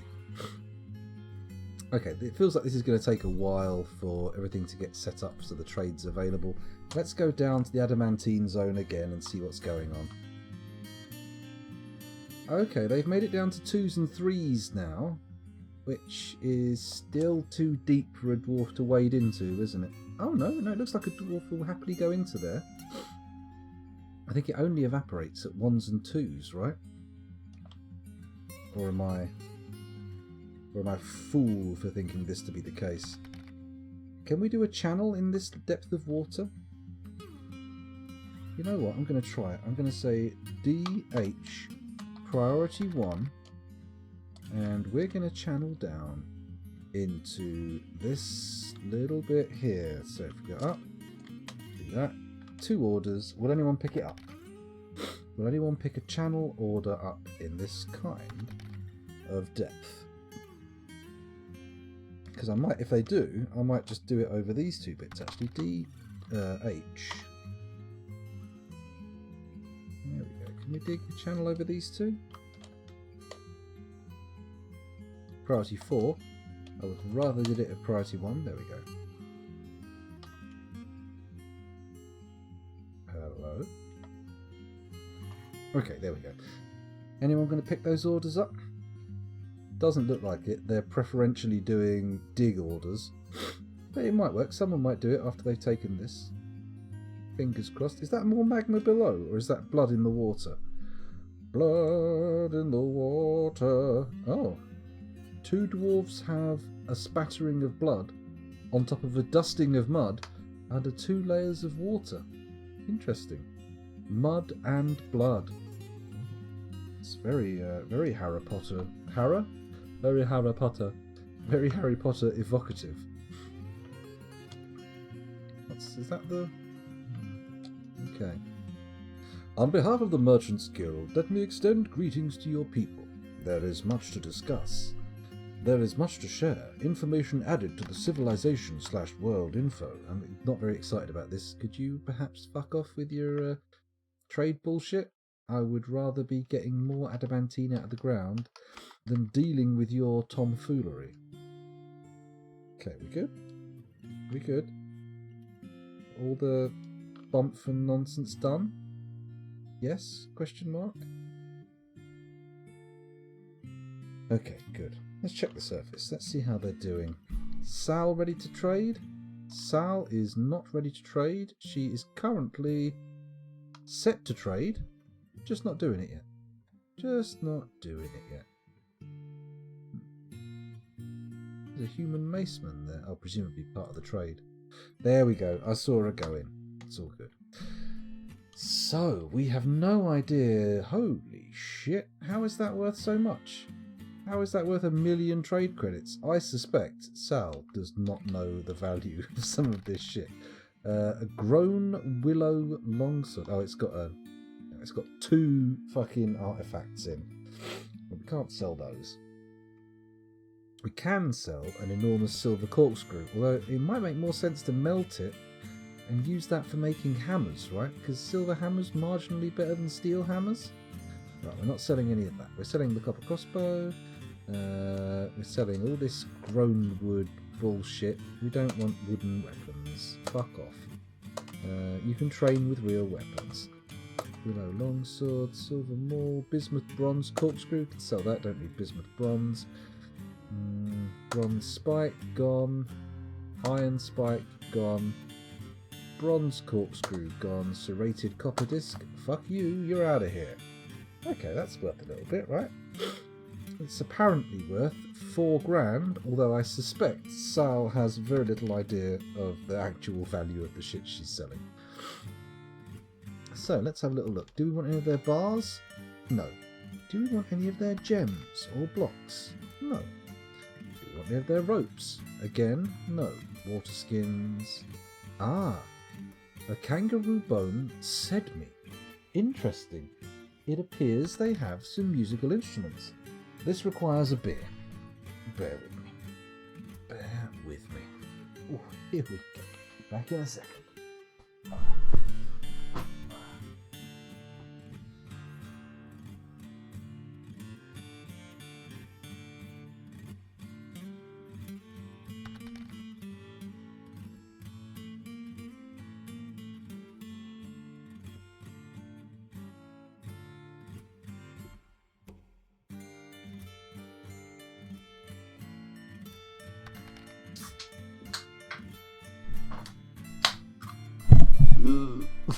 Careful there, boy, careful. Okay. Headphone back in so I get a nice bit of swirler in the ears. I didn't go for beer in the end, I went for a fruit flavoured cider. Ugh, we could fold that can tab back though. There we go. So, show me what you've got, you musical humans. A kangaroo bone said me, you say. Worth 340, you say. This is an exceptional kangaroo bone said me. The yoke is made from bronze. The sound chest is made from kangaroo bone. The strings are made from forgotten beast silk. The bow is made from walnut wood. On the item is an image of a willow in turkey bone. Willow! The said me is a mid-sized handheld silk-stringed instrument with a metal yoke and a bone body. The strings are suspended from the yoke down to the body, and the musician plays the 34 strings with a wooden bow. Tuning is accomplished by pegs. The instrument has a 4-octave range, going from a mid-low to a very high pitch. At all pitches, the instrument has an evolving timbre. It has 3 registers. The low register has a sparse, floating timbre. Interesting. What would that sound like? Let's give it a go. Let's find out. I'm a bit gassy at the moment. This is not my optimal condition for making musical instrument sounds, but we'll give it a go. So, at all pitches, it has an evolving timbre. Sure, I know what that means. I can understand that.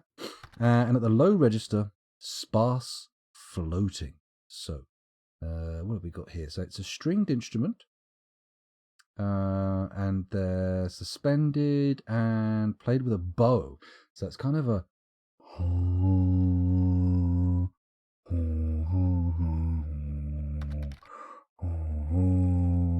But it needs to be an evolving timbre. So evolving would be sort of like...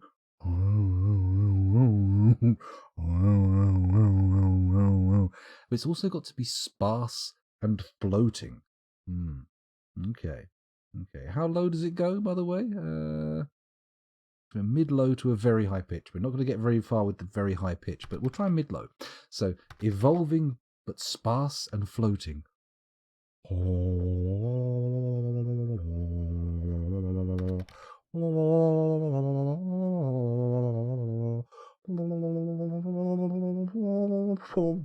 That's my interpretation of a sparse, floating, evolving timbre. The middle register begins at the middle pitch and has a noisy, full, mellow, fluid timbre. Great. So evolving, noisy, full, mellow, fluid. Okay, so I'm a literalist. I like to interpret fluid as being a juicy sound, a kind of a blub blub blub blub blub, or a kind of sound. So we're going to use that to be like a. And it's got to be higher because it's higher than the low pitch. So noisy, full, mellow.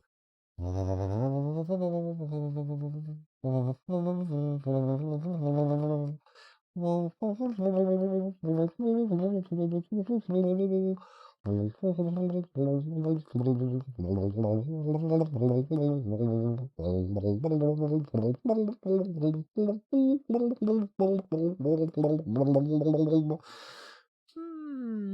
my best work, but we'll allow it to pass. The high register begins at mid-high pitch and has a smooth, wispy timbre. So, played with a bow, smooth, wispy, but evolving. No.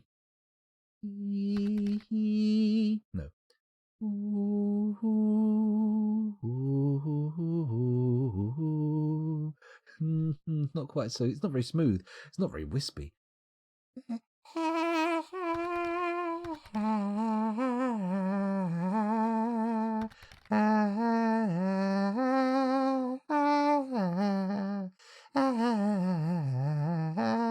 No, I don't think so. Let's have a look at chat. Sounds like a vuvuzela with more holes and some slime in it. Heavens above. Heavens above. Amazing. It's as close as I've got to an actual musical instrument, though, right? It's good. Flavored cider. Oh, it's dark berries flavor. Dark fruit. Oh. It tastes blackcurranty. I'm guessing. Oh, hello, Rolf. Welcome back. Thanks for joining us. I'm going to bring up scat Nazis. Beep-a-ba-ba-da-bo. Oh my god. I very nearly launched into something that would have quite possibly got my channel removed from Twitch. Good idea that I avoided it. Well done. Well done. But, yeah. Try and put that together in your head, see what I nearly said. I've just read that if two trade wagons bump into each other, they will explode. Heavens above. That sounds a little bit much. When are you starting your ASM artist career? Oh, I don't know. I don't think I've got the. I don't think I've quite got the chops for full-blown ASMR. It's just not really my thing. What about a sheep-bone tethak? What does a sheep-bone tethak sound like? This is a well-crafted sheep-bone tethak. The blowpipe is made from shale. The wind chest is made from sheep-bone. The pipe is made from birch. The tethak is a mid-sized, handheld bone wind instrument consisting of a central wind chest and 8 conical wooden pipes, fitted with free reeds. The musician selects the pitch by pressing keys to stop holes. The instrument has a 3-octave range going from a mid-low to a high pitch. The instrument has a smooth, wispy timbre. Smooth, wispy. I mean, it sounds like sort of like jazz bagpipes with a wooden box instead of a bag, right? It's a jazz box pipe. Jazz box pipe. So it's got to sound smooth and wispy. Okay. Smooth and wispy, blowing through pipes with free reeds. So, what's a smooth and wispy piece of music? No,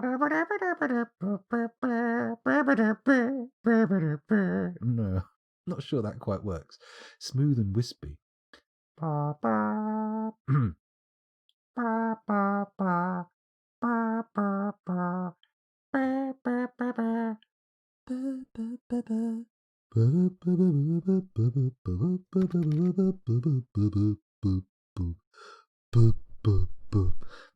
Difficult. The wind instruments are often the more difficult ones to invent noises for. They just, they're supposed to sound quite good. Earthenware smorrow. Hello, show me your smorrow. This is a well-crafted earthenware smorrow. The smorrow is a mid-sized handheld percussion instrument. It consists of a ceramic block. The musician shakes the block. The instrument has a single mid to high pitch. The instrument has a delicate, vibrating, piercing, strident timbre. So, I mean, I'm not sure how you get noise out of a ceramic block by shaking it, but a delicate, vibrating, piercing, strident timbre. I mean, I'm assuming it's got some sort of like a...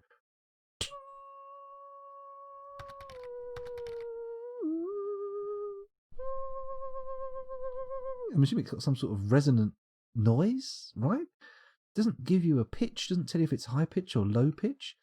Delicate, vibrating, piercing, strident timbre.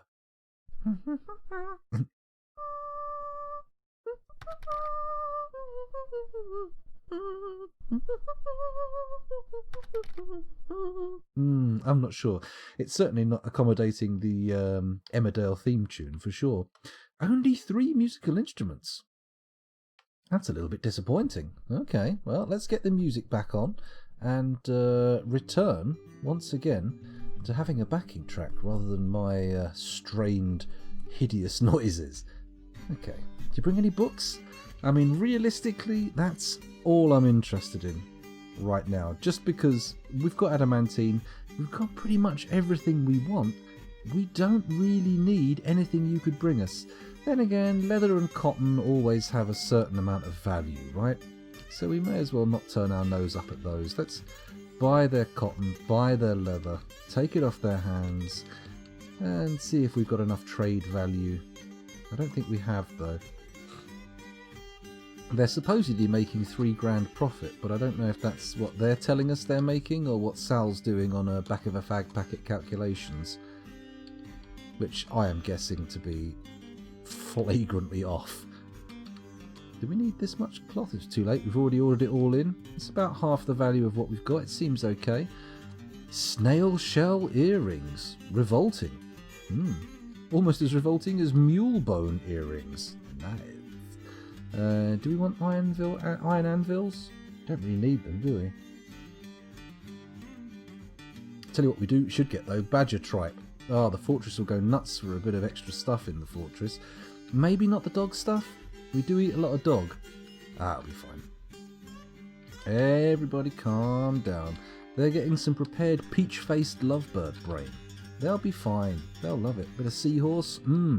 Nay. Winnie, etc. Pond turtles? Okay, I think we've probably got enough food. Because, to be honest, I don't think we're going to get any mileage out of trading what we've brought up. But we'll see. We'll see. Silver balls, corkscrews, cheeses, splints, crutches. Struggle in the time of my ancestors. A copy thereof. Very interesting. This is a dingo parchment scroll. The rollers are made from olivine. Written on the item is an essay entitled The Struggle in the Time of My Ancestors, authored by Melville Tinburns. The Veil of Earth. It concerns the moon freak Groom Id Squeeze Blockade's attack on the dwarf necromancer Melville Tinburns' The Veil of Earth. The writing artfully indulges the author's fancies. Overall, the prose is passable. It's interesting, but we don't have a library yet, so we won't be picking any copies up. The Fortress Before and After. This is a well-crafted badger parchment scroll. The rollers are made from claystone. Written on the item is an essay entitled The Fortress Before and After, authored by Tunic Nightaxes. It concerns the authoring of Start Your Day with Kindletown by the human necromancer Tunic Nightaxes in Kindletown in the midwinter of 256. The writing is completely serious. Overall, the prose is masterful. Doesn't sound a particularly exciting book. If I read that on the blurb on the back of a book in a bookshop, I'd put it back on the shelf. A green glass Fensast plectrum. Not really that exciting. Could it be the fortress? This sounds like something from Curse of Oak Island. This is a well-crafted dingo parchment scroll. The rollers are made from andesite. Written on the item is a guide entitled Could It Be the Fortress? Authored by Tunic Nightaxes. It concerns the castle Kindletown. The writing is completely serious. Overall, the prose is masterful. Nice, good to see.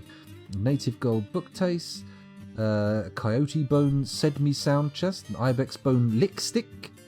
Hello. We may have a new addition for the Koksuku band. Exciting stuff. A lick stick. Well, we need to find a lick, because that's going to be an interesting instrument to learn about, I think. Common sense denial. a copy thereof. Let's have a look. This is a chicken parchment scroll. The rollers are made from quartzite. Written on the item is an essay entitled Common Sense Denial, authored by Ishus Wardbursts. It concerns the denial of apprenticeship of the human Ishus Wardbursts under the human sunless slayer, Phil Nutstricken, in Angelvised in the early summer of 80. Overall, the prose is amateurish at best. Okay, exciting stuff. A graphite-bound codex. This is a graphite-bound codex. The written portion consists of an 86-page guide entitled Could It Be the Fortress? Ah, we've already seen Could It Be the Fortress. Very boring, very dull. Folly of Onnamrigoth. Oh, hello. Interesting. This is... Oh, okay, the Folly of Onnamrigoth is a creature whose skin has made the parchment. Okay. And a blue shark parchment sheet. Blue shark... as it goes. There we go. There's a meme. There's a meme that some amongst you will get and some amongst you will not get. Some of you will think it's a meme of one kind and not realise the subtle second-tier meme for the Poon Lords out there. It's going to be good. It's going to be good.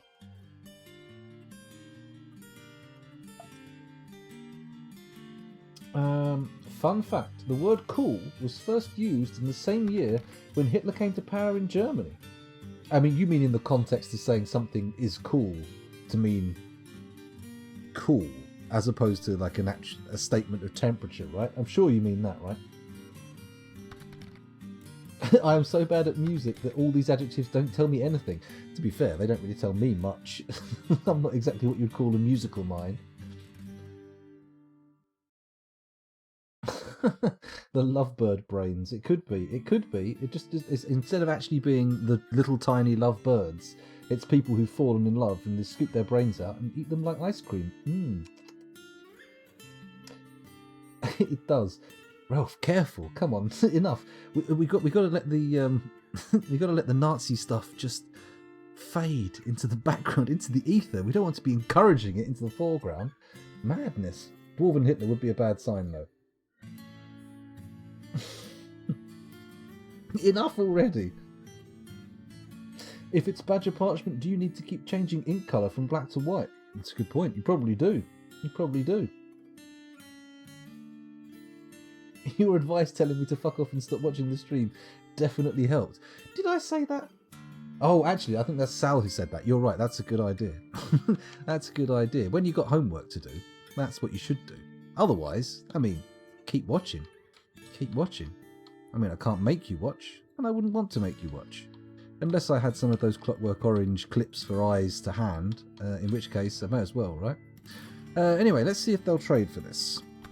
Are you sure you want to trade the selected goods? I am. And they seem happy with it. That's nice. We got some food, a little bit of cloth and leather, and they got some, I don't know, stuff. It's all good. Right, let's get Sal out of the depot. We don't need you there anymore. And hopefully the dwarves will start bringing some of this shit downstairs once they've picked up some of the stuff from previous caravans that have been slaughtered by undead. Nice. Okay, back down to the adamantine zone. Okay, they appear to have started doing the channeling. Oh, that's good, look. Okay, so we can deal with some of the stuff by just sending it straight down into magma. That's good. How about here? This square is going to need channeling out, isn't it? Up one. There we go. Lovely. Oh, that's a constructed floor. So we need to say, we need to click on it first. Where is it? Hang on. No, in fact we don't. That we say DN, and then we just deconstruct it from there. There we go. That's the ticket. I mean, I suppose now that people can actually stand in it, we could just dig out a lot of this area around the adamantine. What the hell? Oh, I pressed the wrong key. Don't worry, that was me.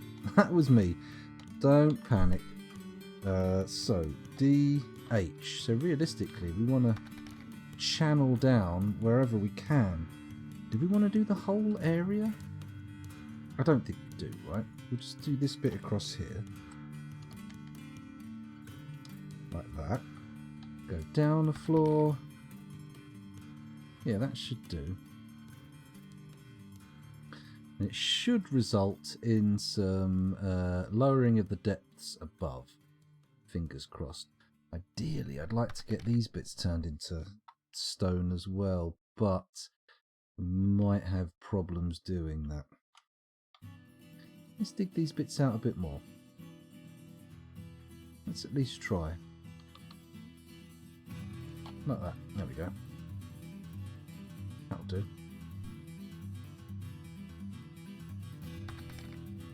See, the magma on this level's starting to go down. However, I'm foolishly making it pool on the area where I want to actually mine out the adamantine. And again, we might be able to get it smoothed out enough that it's not too deep, and we can just allow it to cool the layer below, rather. Quite a lot of cooling to be done there, though. Awkward. Very, very awkward. Someone cancels dig channel. Dangerous terrain, you say? Okay. I'm assuming that's on this floor here. It's got to be, right? It's got to be. That blood's still on the floor, even in the water. You'd think that the water would wash the blood away, but apparently that's not a thing.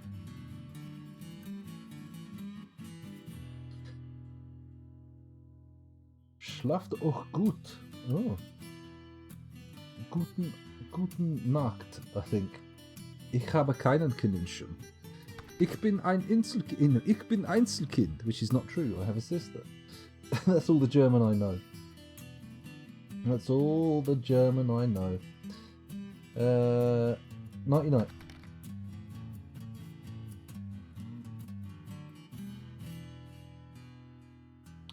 Don't worry, Sivan.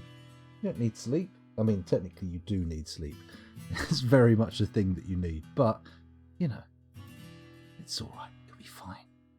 You'll be fine. Oh, one of the babies has grown up. That's nice. And we've zoomed to a woodcutter going berserk. Oh dear.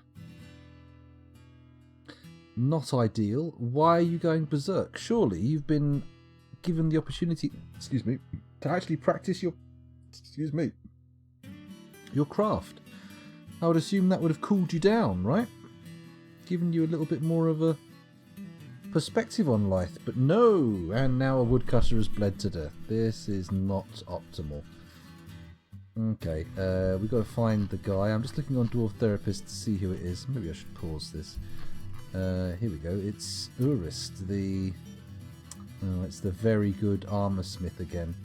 I mean, maybe we banish him now while we've got the chance. While the gates are open, send him off on his way, because he's a bit of a miserable cunt. He seems to start kicking off at the very least provocation. I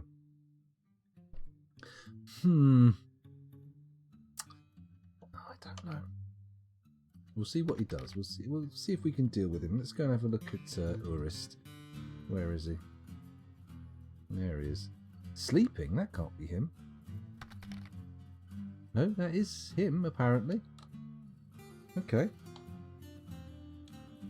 Sleeping on the floor outside the bedrooms, which is weird. Also moving around, which is doubly weird in his sleep. What's that all about? He's got to be a different Urist with the same name. He's the creator of Mosty Boslan. It definitely says he's sleeping, doesn't it? Let's follow him and resume. He's fucking sleepwalking. Oh, wait, no. Is he going to find his bedroom to go to sleep? Is that what we're seeing here? I feel like that might be what we're seeing. I mean, that is a very short temper tantrum.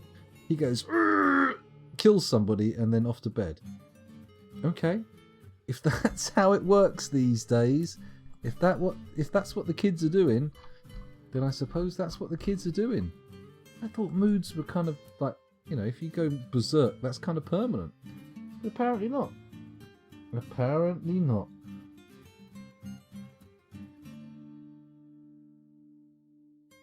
Hello, grüß dich. I remember that. I remember my German from school. Very little of it, though. Very little of it. Bum, bum, bum. Ba, ba, ba, ba. Oh, Polycarp's throwing a tantrum now, apparently. Oh, Polycarp. Polycarp the engraver. Polycarp, Polycarp. We're happy just to be... You know what? Let's set Polycarp the task of smoothing all this shit. Because that should keep him busy, right? And then engraving it, and then we can make it... In fact, now we can make it a meeting hall for our Armourers Guild, right? Question mark? H, meeting area. No, M, meeting area. That makes much more sense. Assign location, and we're going to add a location. It's going to be a guild hall, and it's going to be a armorsmith's hall, if we find it. Armourer's hall, there we go. 2 workers, no established guild. That's fine, though. That's fine. The Glove of Defence. Nice. That's a good name for an armoursmith's guild. Putting defence in the name really works. Very good. Very special. Very pleasant. Okay, hopefully some of this water will start evaporating now. It's at 1s and 2s. Although I think just 2 is deep enough to stop it from evaporating, isn't it? Oh well. H. Let's mine down from there over to question mark there. Ugh. Don't actually do it on this floor though. Fuck. There we go. Good. Okay. So we've got more mining down to do. It's going to be fine. We're going to expose some adamantine. Everything's going to be funky dory. It's not going to be a problem. It's not going to be a problem. Hello, Gingy Ginger. Welcome back. Thanks for joining us again. Much appreciated.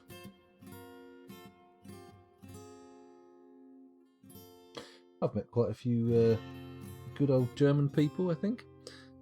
Actually, I think one of them was Austrian. But that's cool. Sort of similar, right? I mean, probably Austrians and Germans have a thing that would annoy. They would be like, no, it's not true. Are Scottish people and English people basically the same? And then I'd be like, as much as I care about it, yeah. Basically. I mean, I know there's a huge difference. I mean, in fact, it's quite offensive to say anybody's the same as the English, really. I think only English people think that it's really cool to be English. and a vanishingly small number of Americans. Everybody else is like, that's not cool. Man, that shit you did back in the day was pretty rough. Ooh, hello. Sarvesh is taken by a fey mood. Hello. Show me some of your fey moodiness. Where are they? Anyone see them? I don't see the exclamation mark. Ah, there we go. In the food stockpile. Bosh. Let's follow them and see how it pans out. What are you going to make for me today? Are you going to go to one of the shitty stone workshops? Or are you going to go to one of the cool adamantine workshops? Oh, it's looking good. Unless he's going to make carpentry, it is good. It's good. Now, it could be glass. It could be glass, but we'll see how it pans out. Doesn't look like it's going to be glass. He wouldn't go down this way if it was going to be glass. Come on. Make us something glorious. Adamantine sword would be nice, although adamantine armour would be probably even better. Now, I'm guessing he's going to go for the adamantine immediately. Yes, straight for the wafers. Good. Pop that in there. Go and get something else. Plus no more adamantine. Oh, a bit of stone. Okay, I can live with that. Where are you off to now? What are you going to come back with? Something exciting? So far, adamantine and stone. Let's do a follow. See how it works out. Come on. A little bit of everything would be nice. A super elaborate piece of armour. Something spectacular and powerful. It's probably going to be like a suit of armour covered in inscriptions of elves, isn't it? Why was someone hauling a piece of adamantine thread there as well? That didn't look good. Ooh. Oh, uncut gem. Interesting. Interesting choice. Fritz. That's true. Joseph Fritzl isn't even the worst Austrian. That's very true. My goodness. My goodness.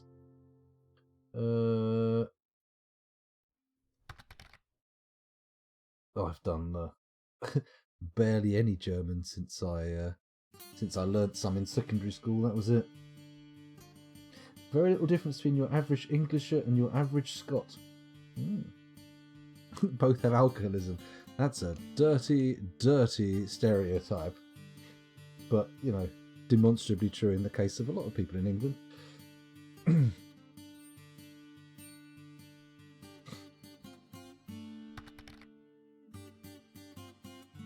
Well, it's always the first thing you learn, isn't it? You learn the swear words. Go to a language, because, you know, scheisse, merd, shit. You know, it's the first thing you look up in a English to other language dictionary. Or at least it always was the thing I looked up.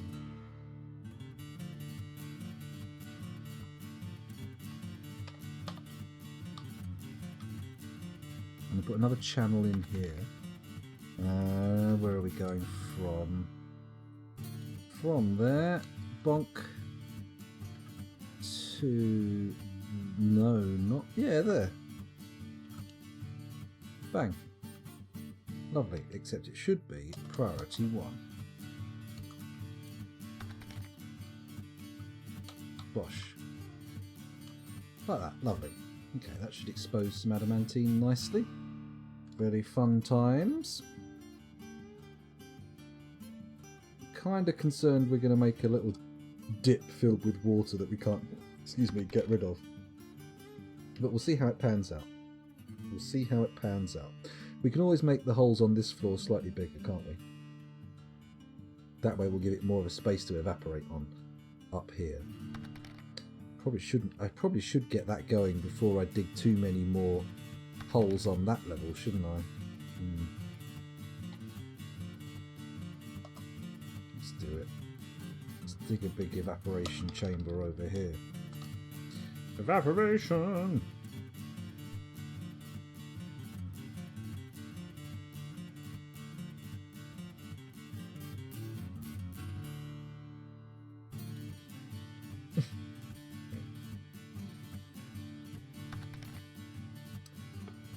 I know quite a few French people. My parents have got a lot of French friends. They were going to move over there, but that became a bit awkward. Oops. When I moved to Venezuela, the only Spanish word that I knew was gracias. Gracias. I pointed at things and said gracias a lot. I'm hopeless. If I go to a country where they don't speak English, I've specced heavily into English. I know a lot of English words, not so many outside my own language. I never really tried too hard, which is silly of me. I should have done a little bit more foreign language stuff, but oh well. Oh well.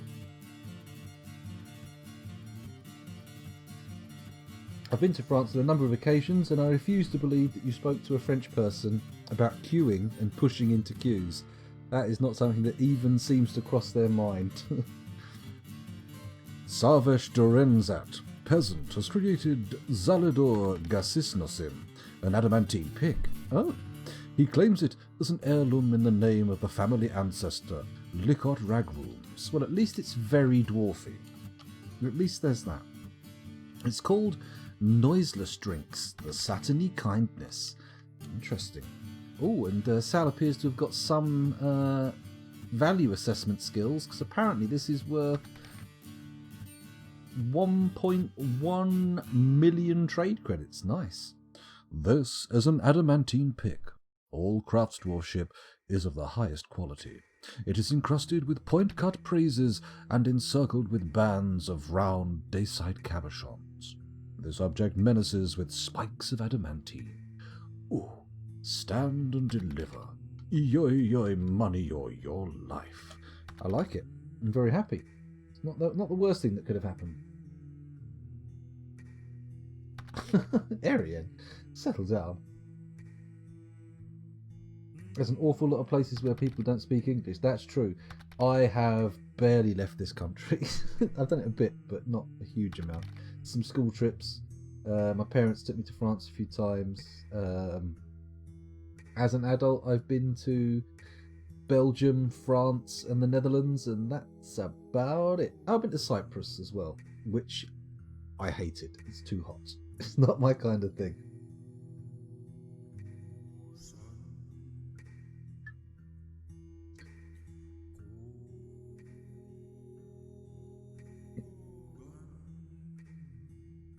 I presume you're talking to Sal there, Dave, because I work as, at the moment, a Twitch streamer, which is...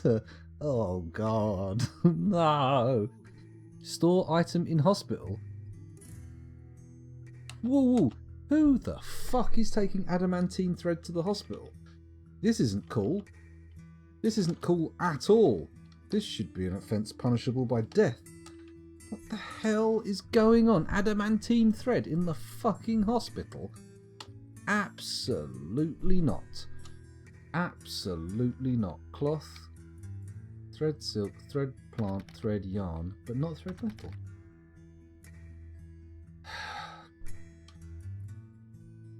We need other threads.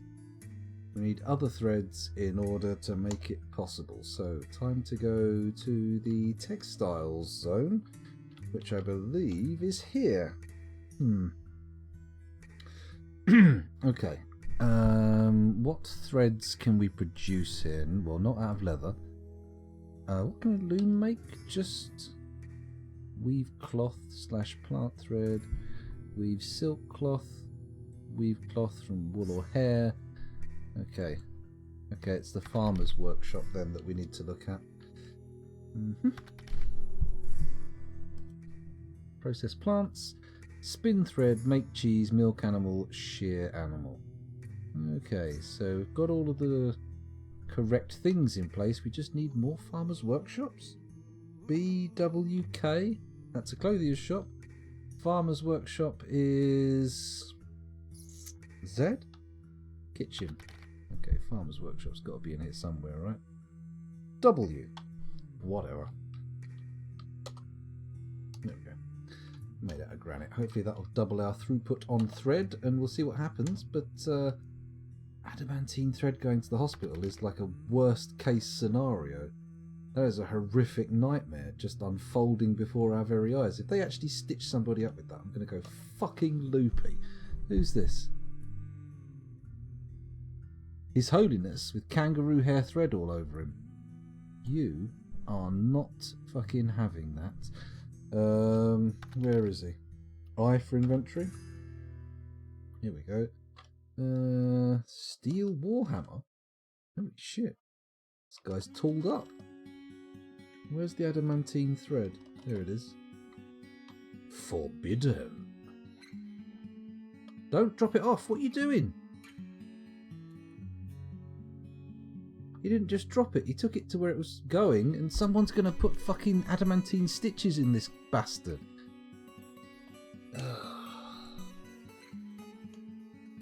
Highly unacceptable nonsense, this is. Not interested in seeing any more of this kerfuffle. Let's go to the thing and get as much of this thread turned into wafers as possible.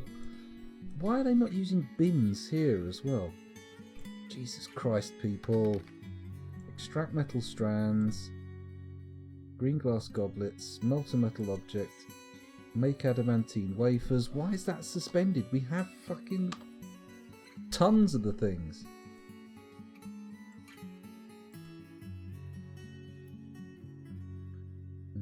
Okay, melt a metal objects, fine. We need to add making adamantine wafers to all the workshops, I think. In fact, let's not do that. Let's go JMQ, type in wafers, make adamantine wafers, infinite job. Also, let's make it maximum priority. T. Fuck it. T. There we go. Okay, fingers crossed the stuff will get made into wafers much sooner than it has been. Because that is unacceptable. If it's sitting up there for ages and not getting made into wafers, that's just piss poor. This is the stockpile for the threads, right? It is. Someone's gone to get some thread. Good. What are you doing with that? You taking that to a smeltery where it belongs, or are you going to the hospital where you'll get a good old slap on the head? Good. Going to the smeltery. That's what we want to see. That's what we want to see.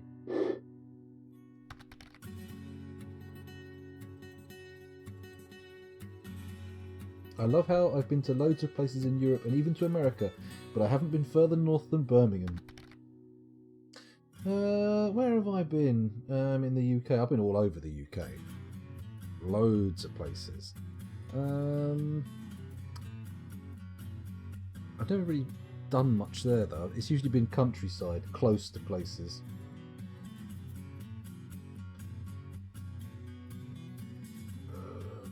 Ooh.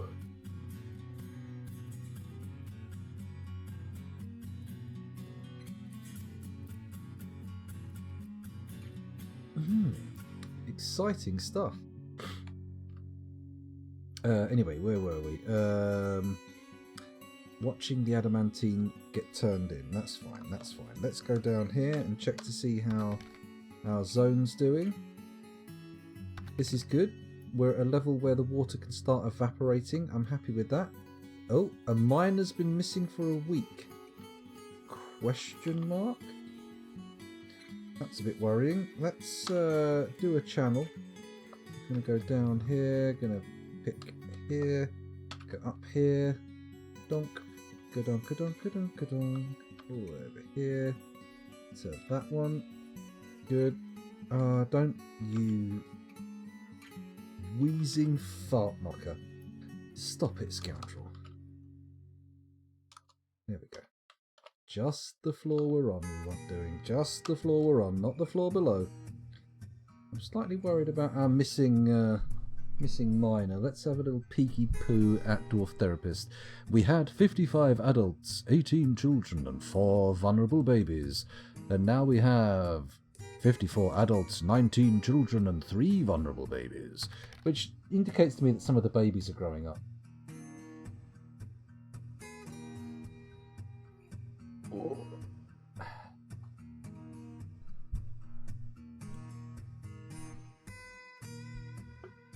I mean, Venezuela is constantly being harangued on multiple levels by the CIA, so it's no surprise that they've got fucking crazy shit going on.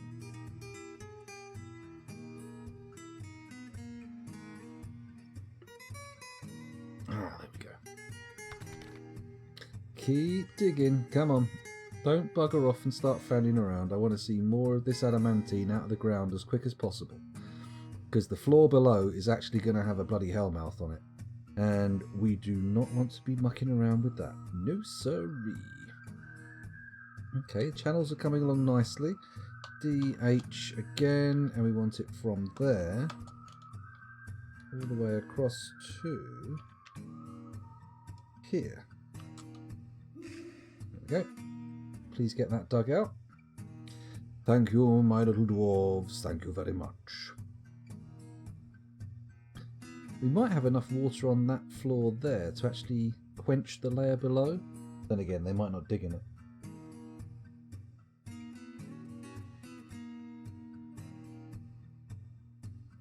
I've never been further north than Aberdeen. That is quite far north, Sal. That is quite far north.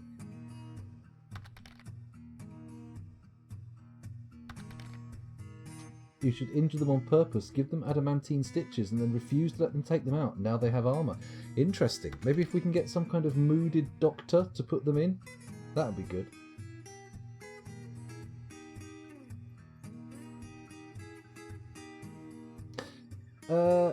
It's quite a mix of various things, but I feel like that wouldn't have happened in the first place if there hadn't been quite so much interference. But Jesus Christ, let's not stop talking about fucking politics in South America. Fuck's sake. There's a sad, stressful tale. Is Is anyone going to dig that out, or are they just going to ignore my request for that square to be channeled? Looks like they're going to ignore it. Of course. Old dwarfies.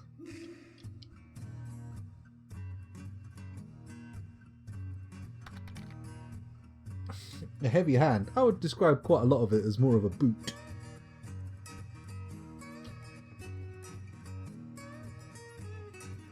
Exactly. I mean, fucking Chile. Crazy. Yeah, I mean, we're not exactly fucking blameless in that regard. The UK has done a lot of evil in the world. A lot. Very sad.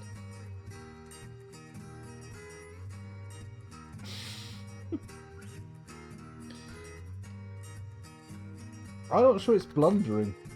I'm not sure it was blundering. I'm pretty sure it was intentional. Pretty sure people knew what they were doing when they started getting Pinochet in. He was a bad man. I mean, there's absolutely no way to interpret it other than that. Oh dear. Oh, Thatcher. You dead bitch. Pinocchio. That's true. If only it had been Pinocchio, because then they could have told when he was lying about whether he killed the people or not. Be good. The US has learned from us and then took it in their own. The US did not need any fucking lessons from the UK, and in fact probably wouldn't have taken them if they were available. They're pretty good at that kind of thing. Well, I suppose in World War II rather, there was a lot of cross-pollination of ideas. Excuse me. Yeah. It's weird that, I mean, a lot of people in the UK were quite happy to accept the idea that the CIA have meddled in other countries' affairs and caused trouble. But the second you start saying, well, we've done a lot of it too, they get very defensive and like, well, no, all we were doing was giving them cricket, innit? And you sit there thinking, I'm not so sure the only thing we've been exporting around the world is cricket. It seems a bit of a strange interpretation of what we did.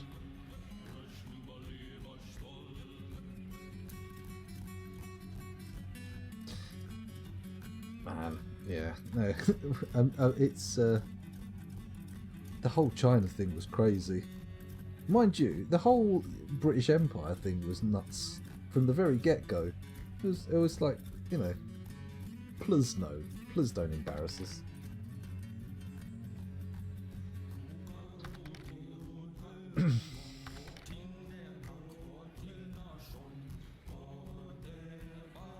True.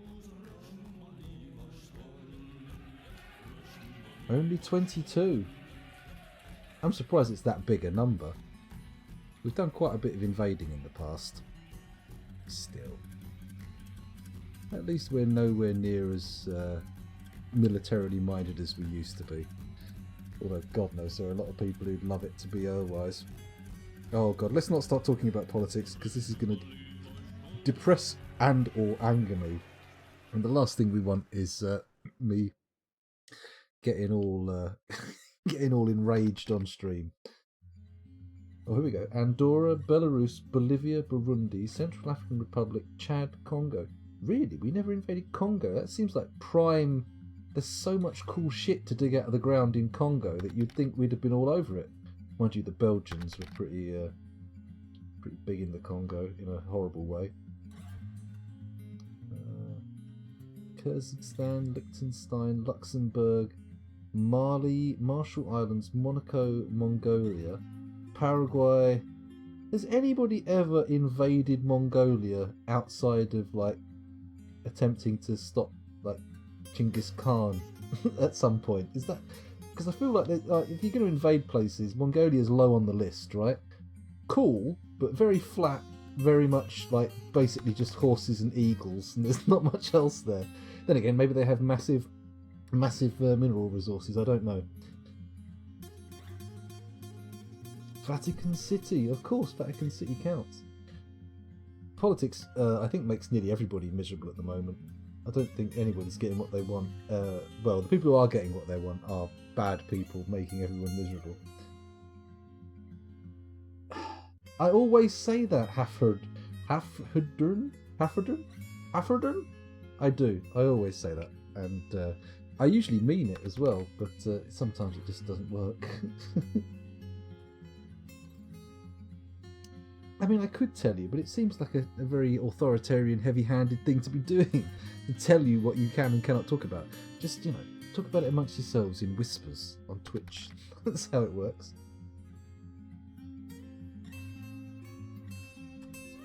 That's true. Vatican City is really only technically a country, isn't it?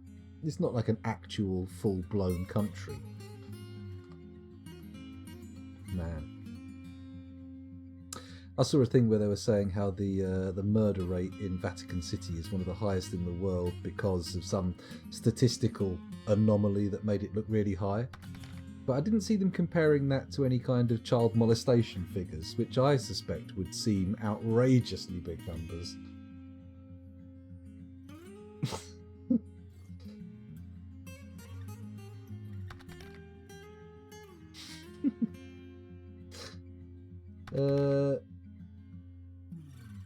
Was Mongolia invaded? Maybe? I don't know. Maybe.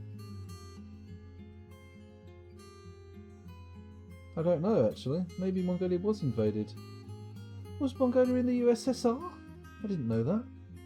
I thought Mongolia was considered part of China, generally.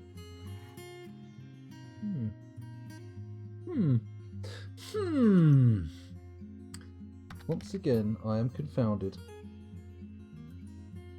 Okay. Fair enough. Fair enough. I'll tell you what, actually, let's just segue out of politics into movies by saying, has anybody seen that movie, The Death of Stalin? Because that was pretty good. That was some top tier Armando Iannucci stuff. Very worth a watch. If that's your kind of bag, give it a crack. I would say, give it a go. Thumbs up. Thumbs up, bums down. Right, let's see if we can do any channeling here, because we want to get this adamantine as much as possible. Fuck sticks. It's all outside the realm of safety. Oh, bugger my bum box. We need to enlarge the area somehow. Okay, it's doable though, it's doable. Let's get this last channel done. Now that's done, we can look at the area and think about what we want. Now, we need to avoid digging into... Hello, why's the game frozen? It's fine, stop panicking.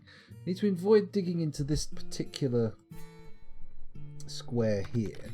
But all this around here is fine, so if we channel out above these bits, we should be able to turn some of this into sweet, sweet obsidian. So DH. This is inside the area that has access to the water. That's cool, that's cool. No, it's not cool. It's very much not what I would describe, excuse me, as cool.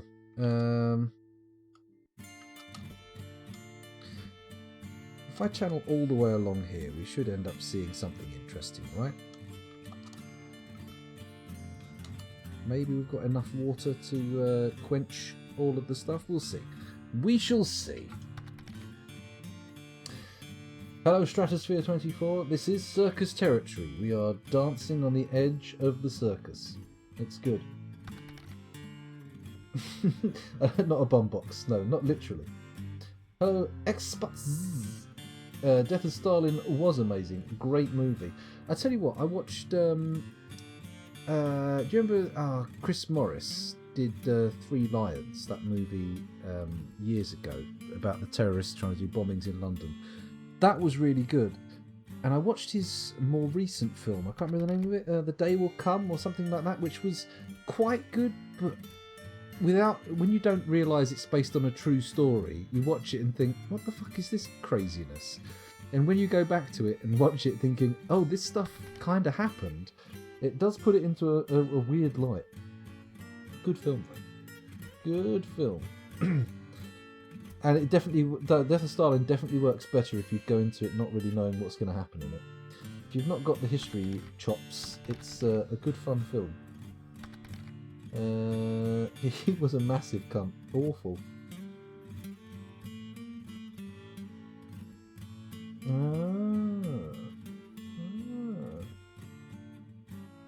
I am. I'm trying to bypass circus territory by using some thing. 4 lions. Probably 4 lions. I forget though. Dave hasn't seen The Underworld. Really? You were here on... Oh, actually, we had... I haven't seen Jojo Rabbit yet, actually. I'm interested in that one. I think I may have... No. I haven't watched it yet. I think I might have a copy of it somewhere, but I'll have to have a look. I'll have to check it out. I do like the guy's first film, What We Do in the Shadows, was fucking incredible. I loved that movie. Especially the werewolves. Oh god, I've got to try and resist doing the line and spoiling it for anybody who hasn't seen it. But trust me, if you haven't seen What We Do in the Shadows, give it a look. It's well worth it. The film, I mean the TV series is okay, but the film's better.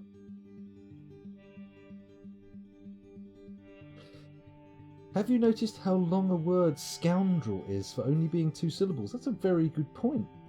It is an enormous word for 2 syllables. Scoundrel. The first syllable is the real long one, isn't it? Scown. Or is it even scound? Scound could be the first syllable, couldn't it? Scoundrel almost rhymes with mandrill. Almost. Scoundrel the mandrill. Or scoundrel the mandrel. I thought the TV series for What We Do in the Shadows was pretty good. I mean, it's not quite as good as the film, but it is good. I did like Jojo Rabbit, but Taika Waititi's statements on censorship did make me feel a bit disappointed that despite him using it for comedy, he still believes that Nazis have no place in comedy or in media, something like that. I mean, surely he must have seen Hello at some point. I mean, I don't know. I think you can't. It's difficult to say you cannot ever use them in any kind of media because, frankly, I don't want to live in a world without the Indiana Jones movies. That's not a good film, is it? That's like a bad thing if we don't get that. Scoundrel. Well, I think it's 2. Good morning. I'm scared to watch Hello because I loved it as a child. I really loved it as a child. I thought it was the funniest fucking thing in the world. But anything from that era is a bit touch and go to watch again. A little bit worrying that you might end up finding something you don't like in it. Yeah. I mean, there's a difference. I mean, like, you've got to have, like, first of all, like, it depends how you're depicting them. It would be pretty hard to make Schindler's List a fantastic movie without having any Nazis in it. That would be like a weird, that would be a very strange film. You'd be like, so what are they all worried about again? Why are they, what are they doing here? Why have they all turned up on these trains to this place where there are no people? This is odd. Why are they getting in there? What's going on? This makes no sense at all. You need to be able to depict them. And I think making them the butt of a joke isn't the end of the world. I can understand why people are sensitive about it, but I think we definitely don't. We need to be able to have the ability to do them. Monty Python is also a bit shaky now, but I still love it.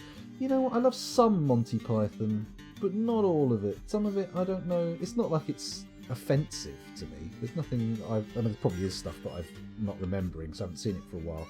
But to be honest, as far as I'm concerned, like, some of the Monty Python stuff just isn't as funny as it used to be.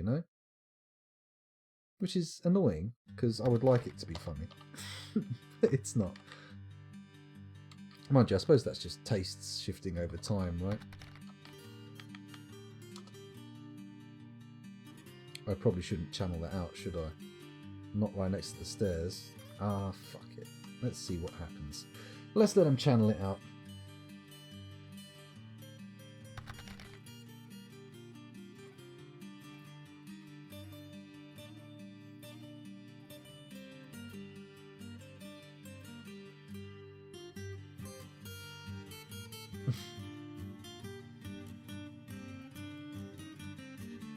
Okay, yes, Ivan, very good point. Very low-hanging fruit there as well. I should have thought of that one myself. That's a very good point. Yeah, okay. Alright. I've always felt angry that TV and film have gay people as one-dimensional and purely based on their sexuality. That is a thing that I've noticed as well. Like, when the gay character gets put into something, they're always, you know, they are almost 100% defined by the fact that they are gay, even if they're not used as some flouncing stereotype, you know, like some terrible camp nonsense. They're always sort of like, the main thing about them is their gayness. Whereas, you know, I mean, in a way, it's almost, it's, you know, almost one point in the yes column for J.K. Rowling to say, oh no, Dumbledore was gay, and not, you know, have it be a big thing. I don't know why people got so salty about that particular thing. I know she's in the shit at the moment for other stuff, but a lot of people got really upset about the whole Dumbledore is gay thing. But she was saying that before she finished the series of books. Like, you could have looked that up and known long before she actually got through to writing the stories. It's like the removal of Fawlty Towers and Little Britain. I mean, Little Britain has not aged well, and the fact that it's so fucking recent. I mean, I watched Matt Lucas talking about it on the Richard Herring podcast, and he's like, yeah, I know. I know why everyone's upset, and I wouldn't do it again, and I regret having ever done it. But at the time, it seemed like a sensible thing to do, which is crazy. That's the thing, though. They say of the time. I mean, but it's you know, it's a bit weird.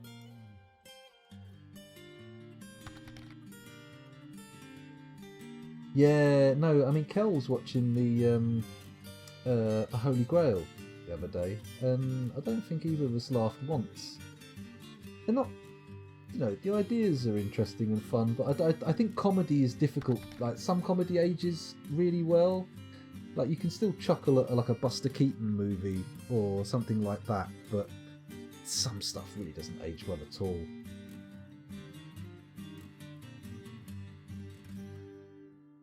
Yeah, I feel like there's a difference between just having a character as a tokenistic nod to diversity and actually having characters who represent different groups. It's not just a case of having people in stories who are of particular ethnicities and races or sexual orientations. It's about not having them sort of default excluded from everything. You don't need to add characters to represent those groups, because if you are, that's not really representation. That's just shoehorning something in for points. It's like the corporate pride tweets and shit, you know? We are so down with the gays. We've got a rainbow flag on our logo. Isn't that cool? Where were you when it mattered? Now everything's done and it's all legal and things are getting on the up and up. Now you're okay with it, but you didn't say shit when there was trouble, did you? Or where there's trouble. Sad. It doesn't. Rotora Caldera.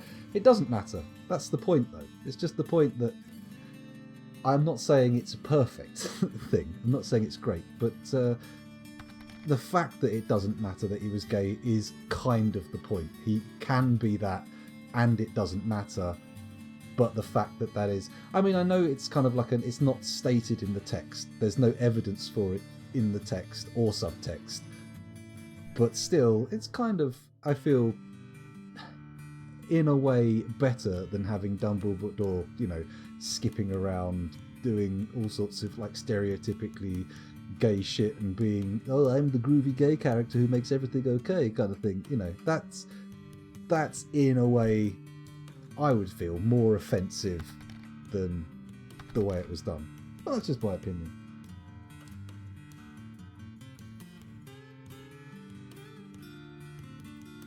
Until this week, I had no idea the Fawlty Towers War episode had the N-word edited out of it. Oh, yes.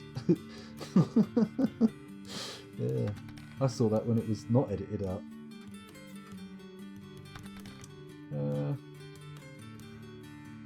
Catching up with chat. Exactly. That's my opinion, Dave. Like their physical conditions, a way to put it, but their minority status is not part of the plot.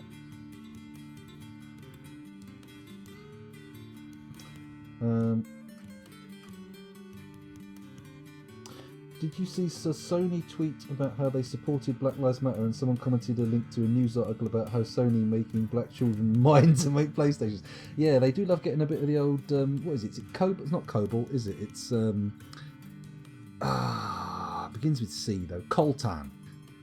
They're quite happy to get their coltan from, I mean, everybody has to get their coltan from warlords in the Congo who make children mine it, but still, it is a bit you know, underhanded to claim these kind of like things. I mean, sure, it's nice that they're at least making the tokenistic efforts to pretend that the organisation as an entity in and of itself gives a fuck, because I'm sure a lot of the people who work for those companies and even run those companies do give a fuck and mean it, but the idea that their given fucks mean anything coming from a corporation is nonsense, unless they're willing to do something other than a tokenistic gesture of a donation to a charity or something, you know. And I'm not saying like make differences to hiring practices or shit like that, but something that means something rather than just fucking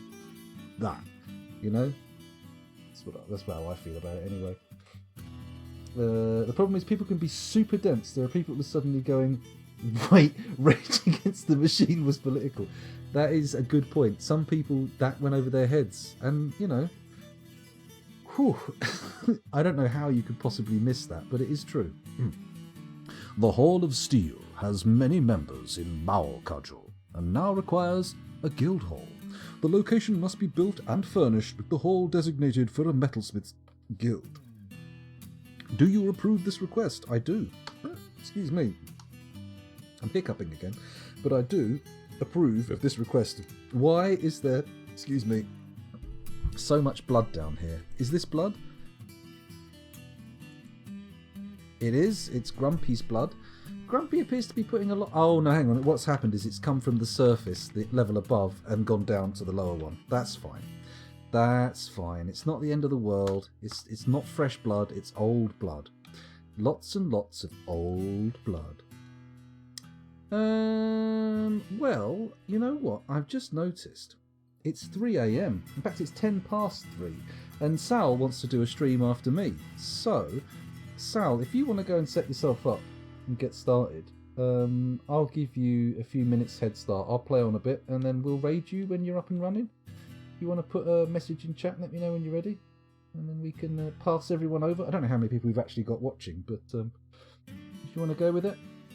Sorry to fucking politically charge everyone in chat before they come over to your stream. It's not the kindest thing I've done, but we'll sort it out. I feel a hollow excuse for a Black Lives Matter gesture from a corporation is a lot better than the looters and rioters who are breaking statues, helping people come to the other side. Possibly, yes. I mean, on the one hand, I do feel that it's not the greatest strategy for... I feel like you have to make a clear demarcation. The people looting are separate people from the people rioting and the people protesting. They are opportunistically taking advantage of the chaos to engage in looting. That's my opinion. I don't feel like we can rightfully connect them in any way to the protests or even the riots. They're an entirely separate element. You've got protesters, and then you've got a spectrum leading into people who are rioting, and then from there you've got a spectrum leading on into people who are doing the looting and stuff. Now, yes, people rioting are pulling down statues and stuff like that, and in a lot of those cases I'm not particularly fucked about that. I don't care. I think, fine, pull the statues down. To be fair, I understand. But I do understand that also as a sort of a political, optical thing, as a movement, as an attempt to move people in your favour, that doesn't necessarily work too well. But, again, you know, I'm not going to condemn it because I personally don't give a fuck about statues, and if people want to smash statues, I'm happy with that. I don't care, you know. People are worth more than statues. That's just how I feel.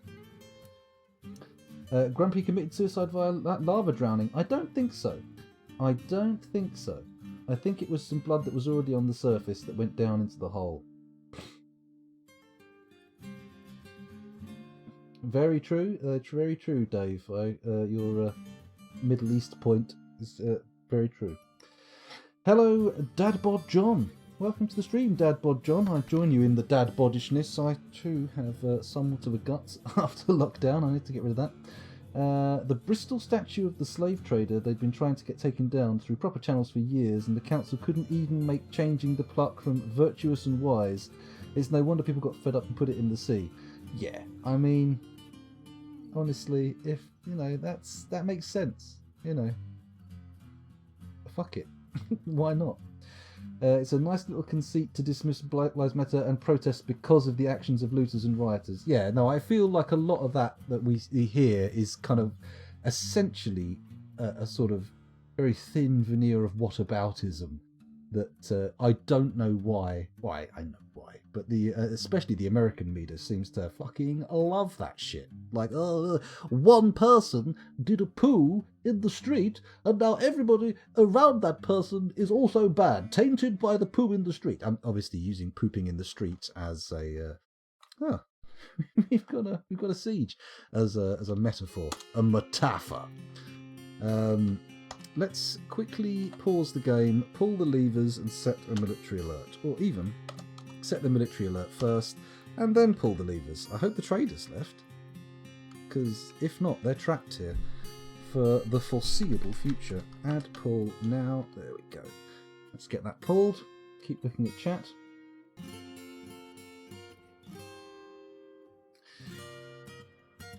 You know what?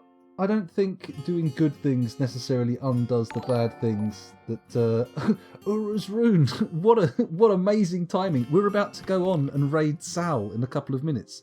Salford Sal's just started streaming and we're going to raid her. So everybody, be patient, treat my stream as a holding pen, and then be ready to move on with the next wave of raiding. Okay? Be prepared. Sorry, Ura's Room. I didn't mean to... distract you, but it's gonna happen. It's gonna happen. We're gonna be going on a raid in just a minute. As I was saying, Sivan, I mean, if Hitler had started like donating tons of money to good causes, I don't think it would outweigh what he did. I don't think there's anything he could do, you know. Or maybe let's say Jeffrey Dahmer spent lots of money building hospital wings somehow. It's not going to make up for the fact that he ate people. It's not gonna untaint that shit. That's my opinion anyway. That's my opinion. Hello Tapioc, welcome to the stream. I know, it wasn't the Churchill debate. It was tangential to the Churchill debate, but not technically that.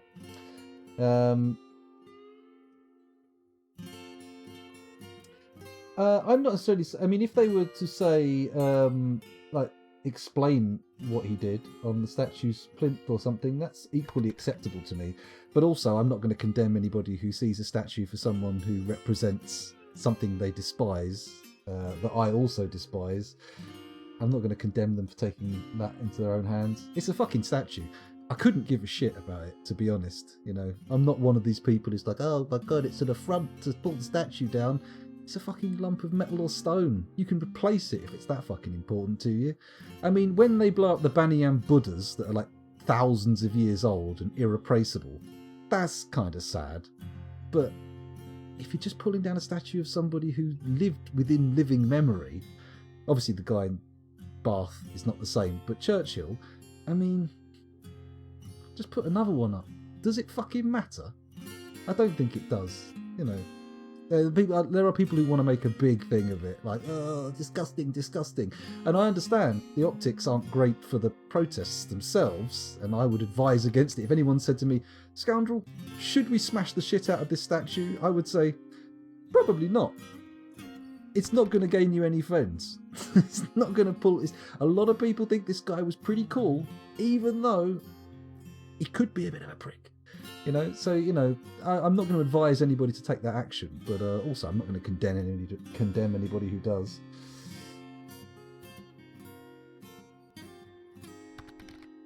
Also, but I mean, the one thing I will say about Baden-Powell is just think about how many child abusers that man enabled.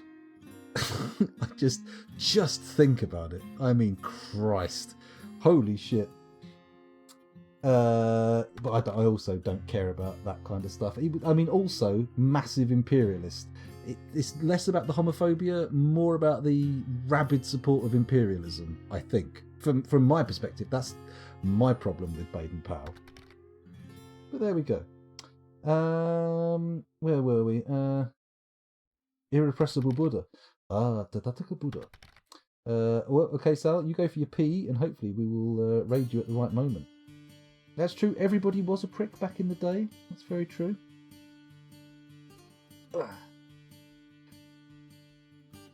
Yeah, no, I'm on board with that, Ralph. I would not say that. You know, if I were to be sought for advice to people on protests, I would definitely say to them, your probably best bet is to not break anything and not to hurt anybody and not to steal shit and just, you know. Then again, sometimes that's required. Who knows? Who knows? I'm not an expert. That's a very good point, Tapiok. That's a very good point. People are remembered for how they were different. That's very true. Going for a wee bit of a wee. Yes, just a tiny bit. Not all of it. Just enough. Just enough to take the pressure off. Anyway, let's have a quick look. I'm going to take us back to the home screen, because if we sit here for ages watching this paused Dwarf Fortress, people are going to keep turning up and getting confused. Let's go over to the home screen and get ready to raid Sal. I'm just going to kill the music. Kill the music, kill the music, kill the music. Excuse me, getting a bit burpy. Let's have a look. The fuck? Limmy's still streaming? Come on, mate.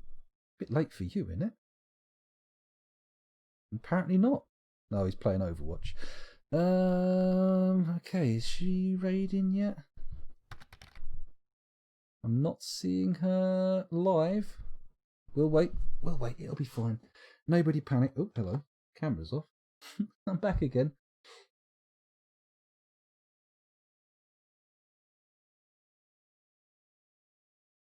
Oh, you are live. Okay. Here we go. I'm going to refresh until I see you in the listings. /raid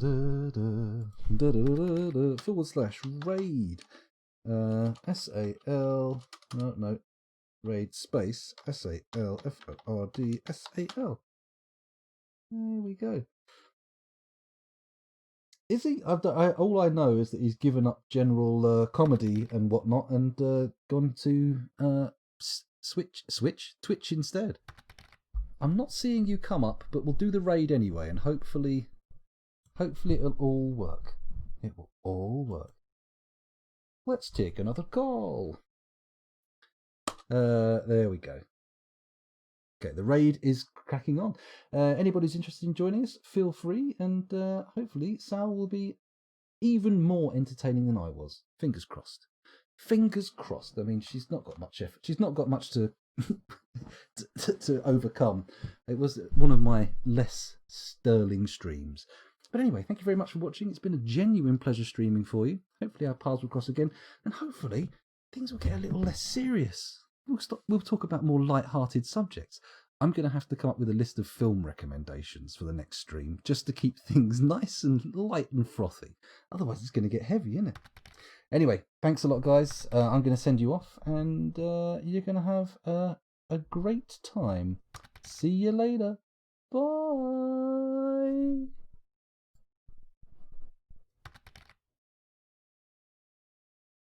There we go. And those of you watching the VOD still, oh, what lovely people you are. That was a weird one, wasn't it? See you next time. Bye.